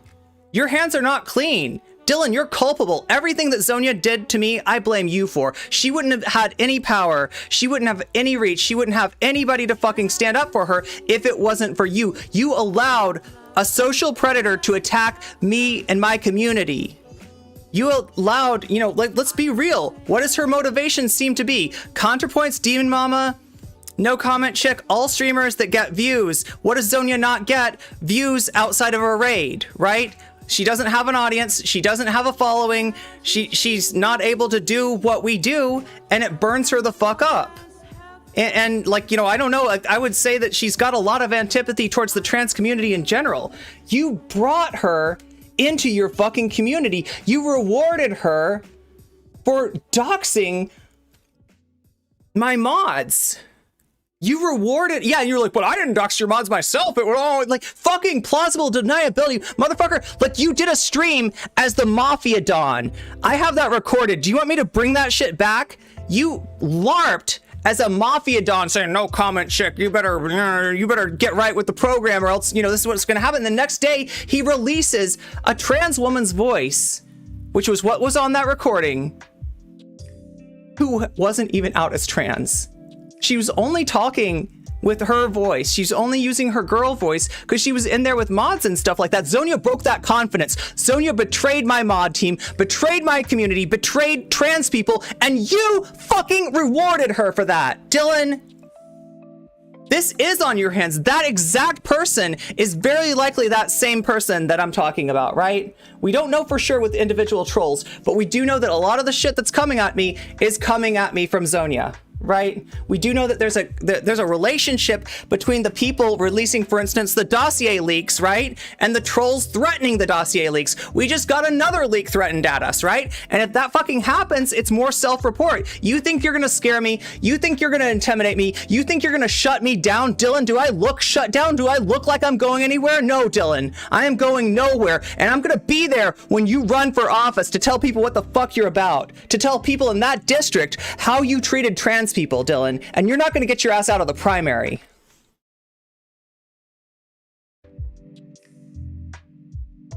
I don't care. This guy should never be involved in any sort of political office. Like, giving this dude power would be a massive mistake. I think Keffals community is right. I think that this has to be fought tooth and nail. Right? It's bad. And can I also say, my trolls have gotten a lot weirder since I've come to Ukraine. The trolls I've been getting now are just DM, I'm gonna send your geolocation to the Russian army so they can kill you in Ukraine. I don't like my trolls, I'm gonna be honest. They're a little meaner. If they were just like, feel sorry for me. Go ahead, I'd be like, okay. But that doesn't seem to be what they're doing anymore. Let's keep going. She continued to say that I set this up to ambush her. Let's play. I think Big Papa Fascist is right, but there's 2 caveats. This feels like Dylan, you like to clip chimp, don't you? Did you just say I think Big Papa Fascist is right? Chat, should we have that as a stream alert? Should we have, I think Big Papa is, you know, Dylan Burns saying I think Big Papa Fascist was right as a stream alert? an attempt. Yeah, no, they were trying to. Be to. seasonal to like how much news is going on. So what the chatter says, this feels like entrapment. They were trying to. Okay, we're gonna go through a little bit more just to show she really doubled down all throughout the stream. Never walked it back. Never walked it back. This is another stamp. They were trying to trap me. Okay, and then she responds to my tweet that I sent in response. But anyway, you know what? Let's finish this first, because I just want to respond to this idea that I was trying to trap her. Because this is nonsensical. This doesn't make any sense. And then we'll wrap it up by her responding to me being as polite as physically possible in my response to her, okay? And this is it. So number 1, if I was trying to trap you, why would I make Vosh the moderator? As far as I know, Vosh doesn't hate you. If I wanted to entrap you, I would have been the moderator, and I would have been the one to do it.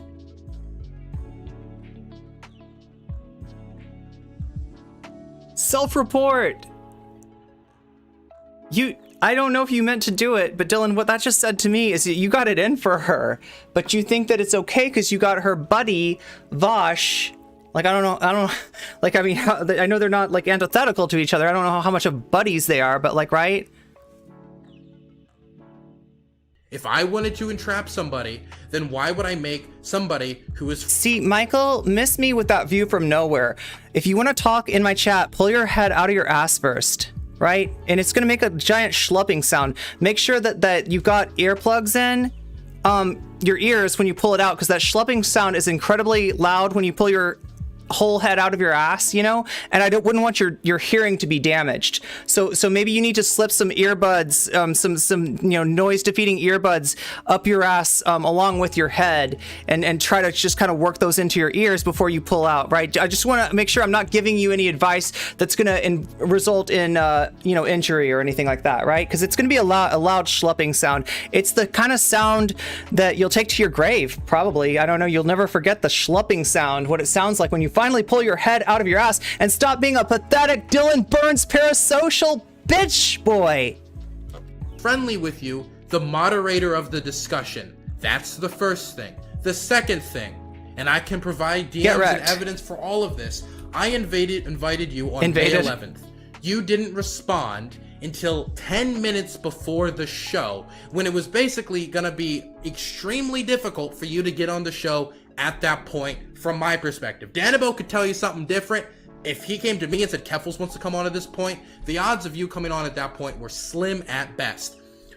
But 24 hours following that, me and DebateBro sit down and we decide who we're going to send invites out to next. I mean, listen, there, like I said, there's somewhat of a misunderstanding, and that's unfortunate, right?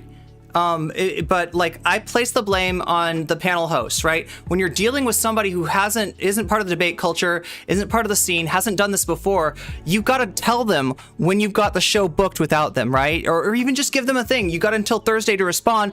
After Thursday, assume that I booked somebody. Maybe if you want to DM me and ask me if I got anybody yet, you can, but just like, don't assume that you're going to come out on the show after Thursday. That could have been done, with the DM inviting Keffals or DebateBro when the booking decision was made. The last part of, I hate to say it, DebateBro, but you got to DM the person, right? Especially when there's somebody who hasn't been part of this before, doesn't know how the thing goes. Like, so there's a certain degree to which this is a misunderstanding, right? And I would feel bad for Dylan about that misunderstanding, except that the misunderstanding was his responsibility.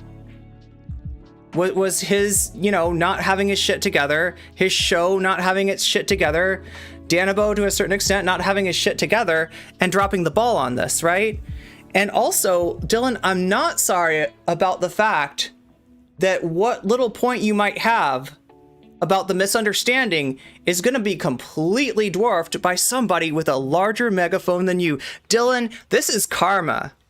This is karma. And you can cope and seethe all you want, but it's not going to change anything, okay? I don't feel bad for you at all. And that is when Sansol and Stardust were invited. It's pronounced Sansoy. Because then we were making a show Sansoy. that wasn't going to have Keffals, wasn't going to have Mike from PA, wasn't going to have Hassan, wasn't going to have any of these people. It was going to have people like Chud Logic, Vosh, etc. And so we built a show trash around that. A trash show. If Keffals would have accepted people. the invite, then Soy we soul. might have made more note of this, and Keffals could have came to us and said, oh, you wanted to invite that person? No, I have a problem with them. And I'll be like, okay, we'll invite them on for a different show. Which is stuff we do all wait, the you just time. admitted. Okay, wait. Whoa. Whoa. Before you said you never let somebody knock somebody else off, now you're admitting that you do. I know you do. It's not a big deal. Every panel host does it. I just wonder why you were trying to lie to us. Is it your natural instinct to lie, Dylan? That's what I'm wondering. Are you so accustomed to lying that you do it when it's not even advantageous? Dylan, this is bad. You've developed some really fucked up habits, and I don't know if you can help them anymore, right? I don't see why you lied like that. I mean, you eventually got around to telling us the truth, which, tells us that you understand that, this is, something that gets done on the panel scene. It's not really a big deal. It's not something you should have to hide. Why are you trying to hide it? Are you this used to just bullshitting? Time. The lineup would have looked very different, exactly, because we would have to rebalance the show. Because we look at people and we're like, okay, this person's very aggressive, so we're gonna have to put somebody on the other side who can deal with them. And we try to balance shows out in a lot of ways. Literally we really lying. It's very difficult to actually build a well-balanced panel with 7 to 8 voices that aren't going to just descend in complete chaos. And so it was an entrapment. We made a show that wasn't designed for you. It wasn't designed for you to be on. And then you get angry because we're not placating your little snowflake. It's not I'm sorry, Keffals. It's not a safe space. Fuck you, Dylan. Fuck you. The show you didn't even accept the invite for, didn't reach out to us, wasn't designed for you to be on. It wasn't designed for you. Of course it wasn't designed for you to be on. You weren't meant to be on the show because you didn't accept the invite, and the only time you responded was 10 minutes before. I don't know. The whole world's not... Dylan, we're trans. The whole world's not designed for us, right? This is nothing new. Only to then say, well, this person is friends with this person. What's weird is that you're trying to call yourself an ally, and then you're saying, but this isn't designed for you. Fuck you, and then you went into a tirade on how we set up entrapment against you. That is an extremely self-centered view of the situation. To see people... Dylan, tell me about self-centered entitlement. Tell me all about it. Little Lord Fauntleroy. You don't like on a show that you were invited to before, and you jump to the conclusion, this was all designed to trap me. This was a show designed to get me. That's extremely self-centered. That's not what happened. I don't care enough about Keffals to do that. And so I guess just for me, just next time reach out in private. Just message me and I can explain to you exactly what happened. You didn't accept the invite, so we moved on without you. That's what we do. You don't accept an invite, so we move on under the auspices of you were not going to be there. It wasn't an ambush against you. The reason there were certain people there, like more aggressive people, or do you see how pedantic he's being? Along with, was because we weren't. Do you see how pedantic how much he's talking down because to we her? didn't think you were going to be there because you didn't accept the invite. So we. This is how Dylan sees trans people. We invited different people to fill the gap that you left because he's either lying to my face, hand waving away the points that I bring up, the simple things that he could do to make his show less harmful to trans people. He bullies Demon Mama into saying what he needs her to say, right? This is how Dylan treats trans people. I'm gonna say it. Dylan's transphobic. All right, there's too much of a pattern here. There's too much of a pattern here for this not to be the case. Dylan mistreats trans people that he works with. Does that mean that he mistreats every single trans person? Probably not. Probably some people, you know, feel like they're getting a pretty good deal, you know, getting all that exposure until the moment that, you know, he tries to force the wrong pronouns on them or something like that. You know, it's only once we get to know you, like Demon Mama got to know you, that we know what a piece of shit you actually are. And how little you give a fuck about trans people at all. And it's only by bringing on new trans people after you've burned out the other ones, after you've turned those people into heels. You literally called Demon Mama the best heel you ever had, didn't you? You made her that heel. You did that to her. You utilized a trans woman as a fucking, like, shooting target. Fuck you, Dylan. Miss me with this shit. You weren't gonna be there. Miss me with this shit. And then I sent a tweet in response to her tweet.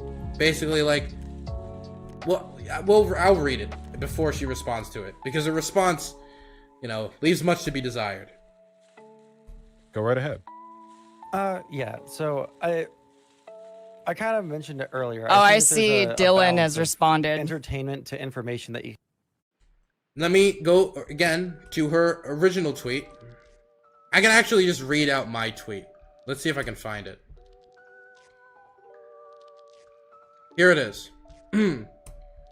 So she tweets, I got invited to Hippy Dippy by the Dylan Burns guy show, and I found out last minute someone is from the neo-Nazi, etc., etc. You got it.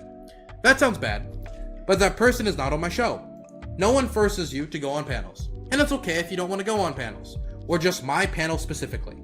But this has nothing to do with me, really. Hope you have a nice weekend, Keff.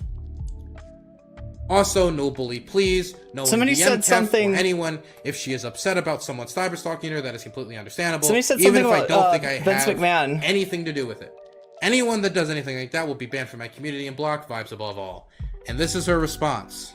You can give on any like in That sounds bad, but that person is not on my show. I think that No one forces people have anyone to go on try and panels, and it's figure okay out if you don't want to what go is on panels more or just my. Plausible deniability, just like a mafia boss. Hey, I didn't give the orders. I never said, you know, I mean, I said they were inconvenient. I never said to, you know, make him wear cement shoes. This is how he fucking rolls. So much of his LARP is, at the very least, metaphorically true, if not like literally true, right? This dude is dirty. This dude is illegitimate. He fights dirty. And, specifically, this has nothing to do with and me, he really. is like, you run the fucking like show. he's like, you know, as much as he jokes around about the Vince McMahon dude, like, I mean, I don't know. I don't see the lie there. other Dipshit. communities, not just staying stuck just in Twitch politics, is probably a really good move for that. If you're trying to keep people informed, you have to make sure that there are people in your audience to inform. So I think that that's probably something that Twitch politics should focus on. And again, I keep on going back to this, but I do think that a lot of Yeah, what a fucking. Hey, get your low orbit ion cannons ready to fire. Fire away. Cats and coffees in chat right now. Do it. Do it. Weasel. Weasel. you know, intermingling between communities, you know, actually engaging with other content creators, even if you're not like me and you don't like to argue. It's like, bait. If you want to like go and just like hang Should I out not with another respond? content creator in the politics community or outside of the politics community and actually engage outside of just your stream where you're sitting there and playing like Minecraft or League of Legends all day, right? That's probably going to be a way to make this space more healthy, add to the viewer pool, add to everybody. What a fucking loser. Loser. A little bit more of a slice of the pie, you know? I think he thinks you were talking about flamenco. Okay. Hey, is Buffy the only And, one? Is Star- Buffy the only one that's able to fire a low orbit ion cannon? Is Buffy the only one that can do that? Is there anybody else in here in chat that gives a fuck about She me? realizes right there that I'm not talking about Stardust. Chat, I'm fighting for you. Fight for me. I want to see those. I want to see those cats and coffees in chat. I'm talking about flamenco. Blast those that he's not fools. on Blast my show. those It has trolls. literally nothing to do with me. And then she releases. Hell yeah. Realizes it, cuts Hell herself yeah. off, Hell and yeah. I'm sorry. think, I'm giving you what shit, I'm chat, gonna say but is you. pretty much what other It's tough people have love. said here. I It's think tough love. Engaging with people outside of your politics, engaging with people who have different strategies, engaging with people on platforms outside of So that's just the troll letting me know that they're harassing me on Twitch too. Twitch politics. And they're I'm not actually talking- confirming that they're the same person that was harassing Keffals. So, you know, Keffals people, if you see this, if you want to coordinate, if you need to talk, my door is open for you. Okay, we're dealing with the same person here, about Shakes refueling her head. people on Twitter. Oh, shut up. and I know a lot about them. Fucking Engaging with bitch. people- And then she calls Stardust a bitch. That's. Oh my god, I can't believe she called Stardust a bitch. How could anybody? She realizes. No. Stardust is always nice, always super great, always super friendly. And you know, what do you think? Like, that's Stardust brand. That's not even an insult to Stardust. Like, seriously, call me a bitch. See if you piss me off, right? Like, I wish I was more of a bitch, but Stardust legit, like, owns it and shit. Like, I don't think that's an insult to Stardust, right? At the end of it, that her conclusion about the tweet was wrong. That it wasn't talking about Stardust. Yeah, we need your help, lurkers. Get It was engaged. talking about how flamenco has nothing to do We with need you to fight trolls. my show because he's not on my Trolls. program. Because one of the Look, shadow. if you fight trolls good, I'll do boxy stuff for you, okay? I'll say, you is trolling and stuff like, yeah. Brings it up to it. You know She you cuts want herself boxy. off, then moves on to just call Stardust a bitch. That's the response. That's the double down. Well, at least she backtracked. She didn't backtrack. She just cut herself off. It'd be like if I said, you know, the capital of America is Dallas, and then someone said, I thought the capital was Washington D.C. I hate Destiny. The reason it's not my issue because he's not on my show. It has nothing to do with me. Wait, what? Really? Oh, you're talking about Stardust. Shit, I thought you were talking about boxy. And you want to know the funniest part? That I'm angry. She's angry at me because of flamenco. When I said nobody go bully Kev or anybody. Dylan, I gotta say, this is not a good drama video even. Like, this is so performative. Like, your heart's not in it. Like, you're talking about not really feeling like Twitch is, like, the best side of yourself to show. Like, the hippy dippy isn't really a good representative of what you're trying to be about. You, like anybody else, can change the way you live, okay? You don't have to do this content. But you do, if you want to do something that's going to be real, and if you want to do something that's positive, you're going to have to do one thing that you don't do right now, and that's believe in yourself, Dylan. I don't think you can make it without the drama. I don't think you can make it without inviting on the, like, Nazi sympathizers and shit, right? I think that you don't believe in yourself, just like Stardust. And it's sad, all right? Because I don't think that I don't think that this is something you couldn't do. I think this is something that you just don't do very well because you don't put a lot into it. Flamenco You're more obsessed with being on stream to get donos and subs and stuff like that, you know, than you are in actually doing good content, you know, which starts with looking at the impact of your content on the marginalized community that you're pretending to advocate for. responds, could you imagine being cry-bullied by a neurotic weirdo and so terrified of her schizo community that you beg her not to incur the wrath and treat her unhinged rats as hecka valid? But yeah, that troll did let us know that there is somebody, there's somebody posting cringe to my Twitter account. If anybody has the time to go on Twitter, like while you're watching, and just report that shit. I'm sure they'll be doing something reportable. They always do. So look for that. And if they're breaking TOS, let Twitter know, because these are trolls, right? They were trolling Keffals, they were trolling Chariot, they were trolling me. This is somebody that hates other trans streamers, and I think we know why now. I think it's pretty clear that this is, something that Zonia can't help. Chat, Zonia Duat has always been this way. And she did not work alone, okay? Lol, grow a backbone, dude. Flamenco calls me spineless because I tell my community to not, go, bully her or whatever. So not only does Keffals not like me, but the reason she's angry at me also is calling me spineless. There's, no way for me to win here. Wait. Are you trying to win with Flamenco? Dude, why are you still trying to win that audience? There's your problem. There's your problem, Dylan. I'm done. I'm just I screwed. wish you I'm were. I Poland really wish you were beating serious about Soviets that. in Germany. But every time you say that you're quitting, it's just a lie to get more donations, right? We know your game. I just got no You can't option. help it. You know My you're goodness. trash, and you love the smell I'm a of your own loser shit. because I won't accept the fact that he has nothing to do with my program. Anyway, oh, by the way, this is what Keffals says about me reaching out. And I can read the DMs to be very specific about what was said, okay? If everyone's Dylan also not in reached the out to court, at me in least, if DMs everyone and was cannot like, find in each other enough to the disagree and cyber to stalking's argue over pretty it, then, cringe, bro. there is something that was touched on by a few. That's it. That's the only acknowledgement. There's no she doesn't respond to me. She doesn't try to talk to me in private to see if we could resolve in this situation. Yeah, Dylan, because you're a little fly, and nobody cares about you, and you're irrelevant, and you're discredited, and everybody knows what you're about.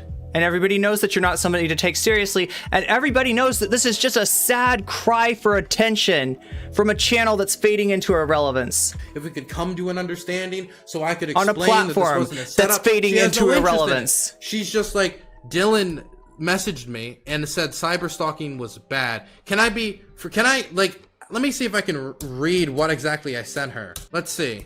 Let me see if I can find it off stream very quickly, because it was just like a polite message of like, look, if you want to talk, like, I don't understand what you've given me no information.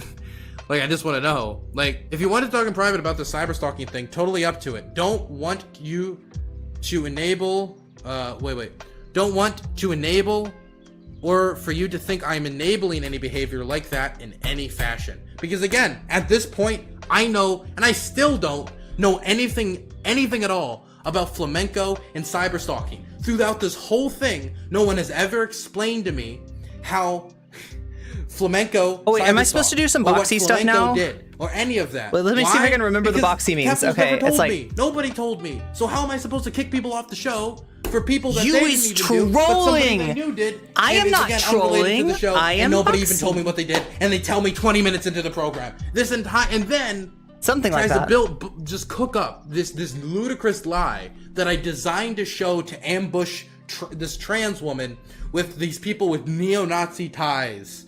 And no, Dylan, it's not like you have a history with attacking trans women. It's not like you have a history using trans women. It's not like you have a history hurting trans people. It's not like your community has a fucking well-documented history harassing trans people, Dylan. Again, Zonia is your responsibility. You created that monster. And I'm not going to let you forget it. Cyber stalking ties. Zonia did not work alone. Strange, this guy enabled bizarre, her. And she's trolling Keffals, apparently, and I don't know allegedly, what else to say. and she's trolling me. And the thing is, I remember thinking, okay, I'm going to book and just sitting here Keffals bragging like that nothing is ever going to happen to her. Would be like talking about like, hey, toxicity's bad, etc., etc. You've like shown some people. I don't know if you realize this, but in the last few days, you've shown some people incontrovertible proof that you were involved with the trolls in my channel, right? You didn't know that you did it, but you basically convinced somebody that you were a sussy baka by doing what you did, right? You've been owning yourself. You need to stop. You need to log the fuck off. But I've walked away from it and maybe thinking that would have been a terrible booking decision because Keffals. Maybe try doing some stuff in real life. I don't know, Zonia. I don't think the online stuff is good for you. Did something incredibly toxic here, which is didn't talk to the people in private, was not considerate of the people putting the show together by like reaching out like 10 minutes before, telling me all this information 5 minutes after, trying to associate my name with neo-Nazis and stalking. Associate my name because I can't fucking say that you called me one, but I want to make my audience think that you called me one. So I'm gonna say this, and these dumb fucking parasocial droopy dogs in my chat are gonna be like, oh yes, Mr. Dillon, yes, of course. Oh, she was trying to associate your name with neo-Nazis. Yes, Mr. Dillon. Ooh. And then tries to like cook up this idea that I was trying to ambush a trans woman on my show with people who harass her. With again, never talking to me about what happened, about why Stardust is on the program or why Sansol is on the program, any of that. Just jumped to conclusions, didn't communicate, and was just wrong on every level. Just lied about my program because she didn't have the information that she could have easily accessed if she would have messaged me. And she would have been explained to very simply. It's on you to message somebody who has never been on debate panels before because they don't know the fucking deal, Dylan. You fucking know this. right? How is she supposed to know something she doesn't know? How is she supposed to understand a sphere of the internet she hasn't participated in before? Dylan, you fucking know this, right? That's like telling somebody that, like, well, I mean, she was, yeah, you know, like the lifeguard had to pull her out of the pool and get all kinds of water out of her lungs, but how, you know, like, why didn't she tell me? Why didn't she tell? Like, it's like, dude, no, it's your responsibility not to push somebody into like a pool that you're not that doesn't know how to swim, right? It's like, these are how panels are booked. We book people, but she doesn't fucking know that. You're explaining this to your audience because apparently your audience doesn't know this. Dylan, it's common knowledge to you and me and Danabo, but it's not common knowledge to the rest of the world. We're fucking nerds, Dylan. We're nerds. People don't respond to the DMs and they don't get back to us. We book other people to fill those spaces. That's how panels have always been booked. And this show was not looking like this when we tried to invite you. In fact, we told you the guest list when we tried to invite you. If you would have accepted it, the guest list would have looked differently because we like to make sure that the panels... And she's supposed to know because of what? Go smoothly. She's supposed to know this because of what? Very poor communication skills. If you want to have a non-debater on your debate panel, you got to tell them what the fucking rules is. How hard is this? Like, you don't bring on somebody who's never played basketball before and yell at them for traveling, right? You have to tell them what the fuck, you know... Would not hire in my traveling HR department. And then you're not allowed to do it. Brain cells on this for this long. Move on and ignore these people. No. No, because he wants to fucking, because he wants to farm clout. That's why. No, because he wants to farm clout. Because he knows there's a Gamergate audience out there that hates Keffals' guts, that hates my guts, that hates Demon Mama's guts, that hates all of our fucking guts, and he can't fucking resist weaponizing that, and he can't fucking resist monetizing that. That is who this guy is. King Scumbag. That's what the crown is about. Because people talk about my show in a disparaging way all the time.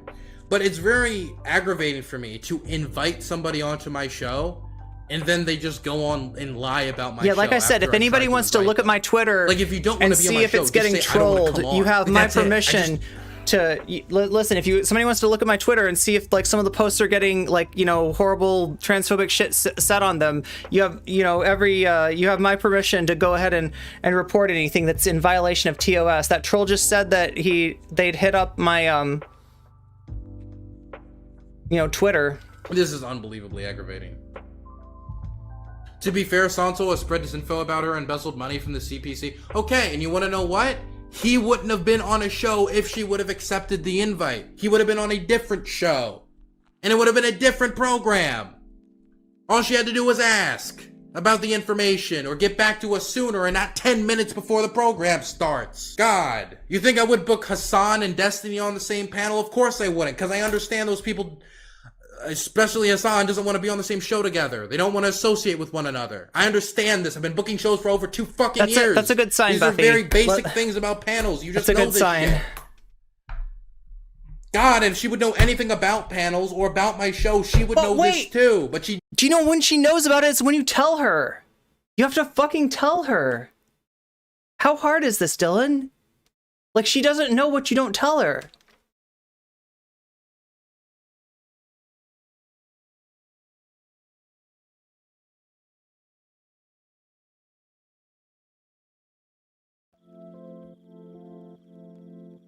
Knew nothing. She didn't ask any questions. She jumped to conclusions.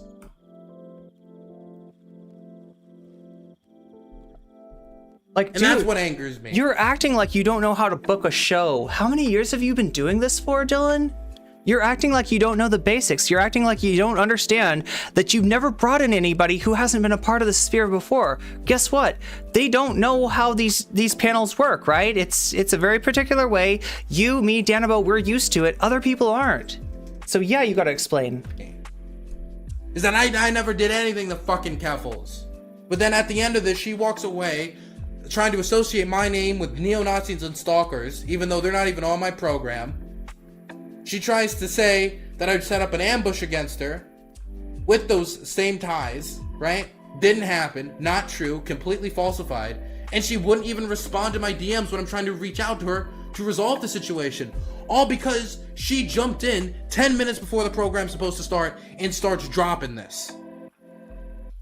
Like, when it's already too late. Psychic powers when I started estrogen, no, but I think my chaos powers were like magnified. You know what I mean?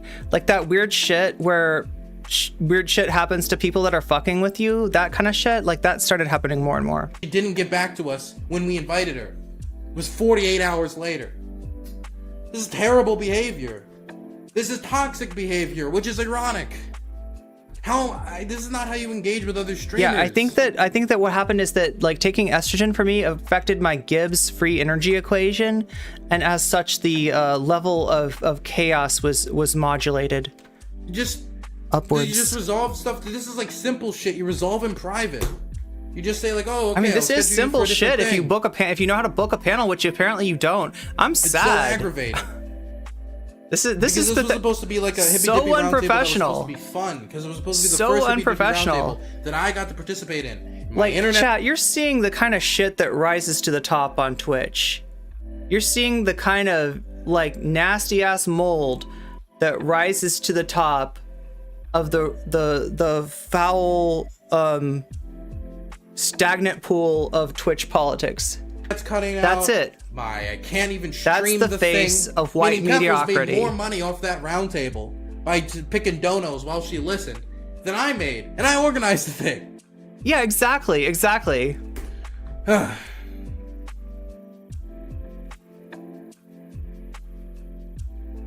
Whatever. I'm done talking about it.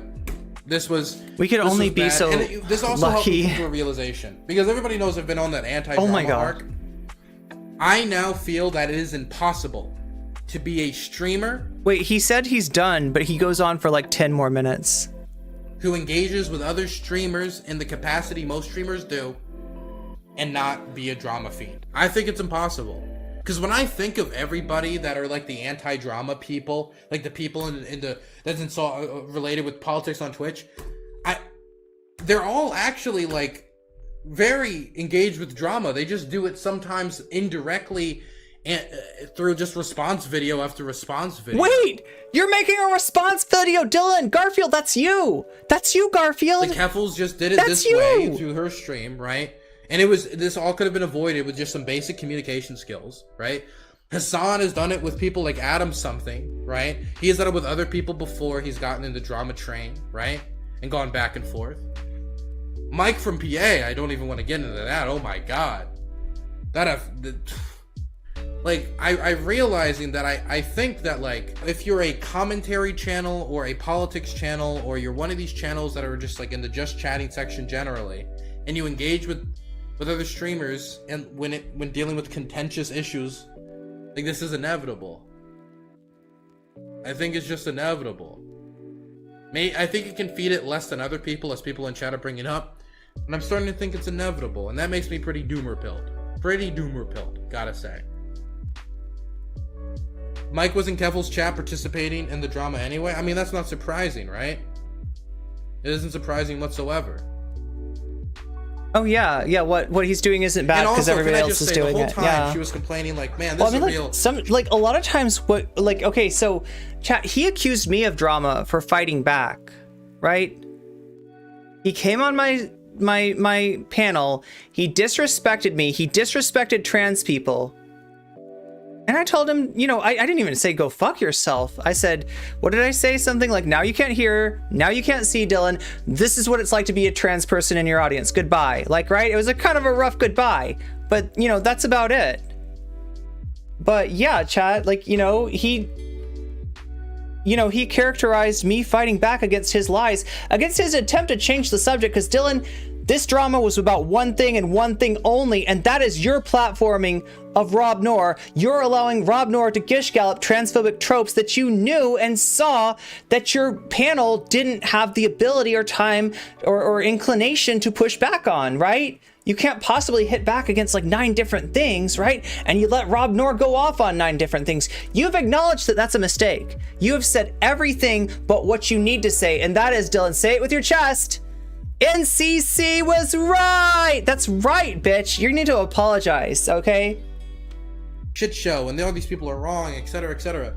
The thing is, if not to me, then at least to trans people, you need to apologize. If all people from one side of an issue, like, accept to be on my show, and all the people from the other side of an issue won't come on, there's only so much I can do. And if I want to talk about how we can improve this, I was the only person on that roundtable saying, like, I think we have a reputational issue and we need to address it. I would notice that anytime anyone else was talking, Keffals would like snipe their points. But anytime I was talking, Keffals was mostly silent, listening and agreeing, or just talking. Of course he won't. Of course he won't. Because she didn't really disagree with much of what I was saying. If I had some backup on some of these points, I think it could have been done better. And that's not to say I think me and Keffals agrees on everything on these issues, but I'm sure we could have found more common ground on this. And it feels like a lost opportunity. Could have been a much better show. Whatever. Joe Lewis. Oh yeah, Joe Lewis wrote a. Okay, so Joe Lewis is a guest from our show in the past. I think he goes Budamu Damu now or something along those lines. He has been on our show, and he talks about the booker who booked that roundtable that we were just talking about. And Denebo says this could put some light on the issue at hand here. And Joe Lewis, great guest. He's always been happy. I always had him. I always loved having him on the show. I mean, I've always been. Does he realize how that sounds? Happy with his performances. On July 23rd, 2021, I had a situation come up where I could not go into the Hippy Dippy Roundtable. It was 4 p.m. to 8 p.m. hit. I was panicking. I did not want to leave Danabo, the person who booked me, high and dry, so I scrambled for an hour to fill. Once I was able to confirm that Shark Zero was okay and could replace me, I gave his name to Danabo, ended up being this panel. He links to Hippy Dippy Roundtable. I guarantee you, by and large, panelists don't do this. Panelists have and still leave producers high and dry. Some are invited and never show up. Keffals. Some leave the invite on red. Actually, this is more Keffals. Some accept the invite and don't do any research on the topic. Some accept the invite and leave halfway and force the producer and host to find a replacement mid-panel. This happens all the time. We actually were going to have somebody called Ashton Mack on last Friday, who was somebody who I think would have disagreed with a lot of people on the show, but he said he can only be in for 45 minutes, so we ended up not booking him because it would have made the panel booking 10 times harder. All of these things lead to a bunch of problems. The list goes on and on. I'm not a saint in this. I've done this to people as recently as a month ago. Booking people is hard, and producers and hosts have zero monetary options to make sure people see some type of consequence. There is nothing stopping anyone from doing this outside of mutual respect of the space. After the nonsense between Aircraft Sparky, Fabian Liberty, and Scott, Danabo and Dylan made an effort to do a few things. So basically, let me talk about what happened here. And this is really important because this is how I run my fucking show, okay? I fucking love my goddamn show, and I don't think enough people know that, how much I care about this show. So what happened was that Fabian Liberty Spark and Aircraft Sparky had a moment, right? And it was like a really like drama moment. And like Aircraft Sparky said something about Joe Lewis's DNA, and it was a moment, right? And so, but that same guy was invited. This was a drama they had between each other, right?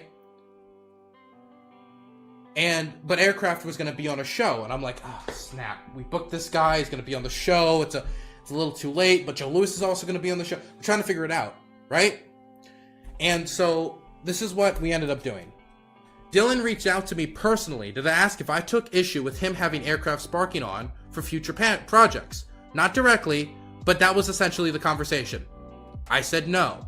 My reasoning was, okay, I think if there's anybody who should be the judger on if this guy comes on or not, it should be the person who was the, I don't want to say victim, but the person who received the comment. Aircraft Spark and I have been on panels together since, albeit limited. Denebo explicitly gave me heads up that Fabian was invited to Dylan's New Year bash. Fabian and I were on a portion of the stream with little to no issue. Denebo reached out to me directly on an invitation to a panel and told me that he has also sent invitations to Aircraft Sparky. He also did this concerning Fabian Liberty, also known as Scott. I understood that and accepted the invite. The reason why I bring this up is because a lot of work goes behind the scenes of making panels, especially ones like Hippy Dippies. Hosts and producers collaborate on topics. Topics are finalized. Invitations are determined based on topics. Panelists confirms. Group chats created, etc., etc. This sounds like mundane, easy work, but it's incredibly stressful. You made a twit longer? To be doing the best he can given the cards he's given. When you look at the final roster on a panel and you wonder, yo, have you noticed it, chat? People have been giving like Twitlongers a bad name. Like, right? This is supposed to be like for serious allegations of like, you know, scary shit. You got people just using them to attack each other, right? You got people that responded to my twit longer by trying to twit longer me. I mean, like, oh yeah, you say that my friend is a creep. Oh well, you know, you're a piece of shit too. No comment chick. It's like, that's not a twit longer. That's you bitching. That's you Karening, right? That's you victim blaming, but that's not a twit longer. Right? And what is Dylan doing with this? Why is blank not It's just a manifesto, I guess. It's just like a DGG fucking style manifesto by Debate Bros. This doesn't mean anything. You all are like, you know, bastardizing any attempt at like, you know, setting right something that's gone wrong. You're just abusing it. Here. The answer is usually A, they were invited and declined. B, they were invited and did not respond. Keffals. C, they may be utilized for something down oh my the road god, and thank you for the Grey Knight. This could also hey, mean that they Trashly. had drama with somebody else on this specific panel. Ooh, so we thank booked you, them for a GC future Sniper. panel Thank you for because we wanna still get them on re-upping. the show, but we know that this specific show isn't workable. D, they were lost in a sea of possible people and it's Wait, is this another Buffy? And E, there were other factors at play that had them not be invited. Is this Buffy or Don't is this... fall into the trap of defaulting to option D each time a dumpster fire topic happens. Danabo pays attention to more content than I think people give him credit. If he does not know you, he probably knows of you. Not every week is a home run, but he tries to make it work. And so Danabo was the person who tried to book Keffals, and I want to again thank Danabo for doing the work we got he put in judges last in Friday, chat. even if Yeah. the show did not go exactly as What are planned. they called? He does this every Friday, and I appreciate the work he does for me. I could not run this show while I'm going across Like, Europe into a Judge fucking war zone Widdler or something? without him. And so I really appreciate him. Thank you, Danabo. And this is the type of work we put in to make sure that the panel has enough. Danabo, you're a good guy. You don't deserve to be associated with this dumpster fire. Please come back to us, Danabo. Like, I know you think that, like, somebody worse is going to be put in your place, but, like, I don't know. Who are you keeping off the panel? Big Papa Fascist went on, Stardust went on, Sansoy went on. I don't know what, you know, good you can serve. And, like, honestly, if Dylan's your friend, the best thing you can do for a friend like this is hold him accountable. Because what you're doing now is enabling this guy. And I know that you're not... I know that you wouldn't want to do that. Like, I know that your heart is in the right place, Danabo. Of all the people, I don't think I know anybody who sacrifices as much for other people as you do. And it just really sucks to see you saddled with an asshole like this. Danabo, you're better than this. Carrying water for this guy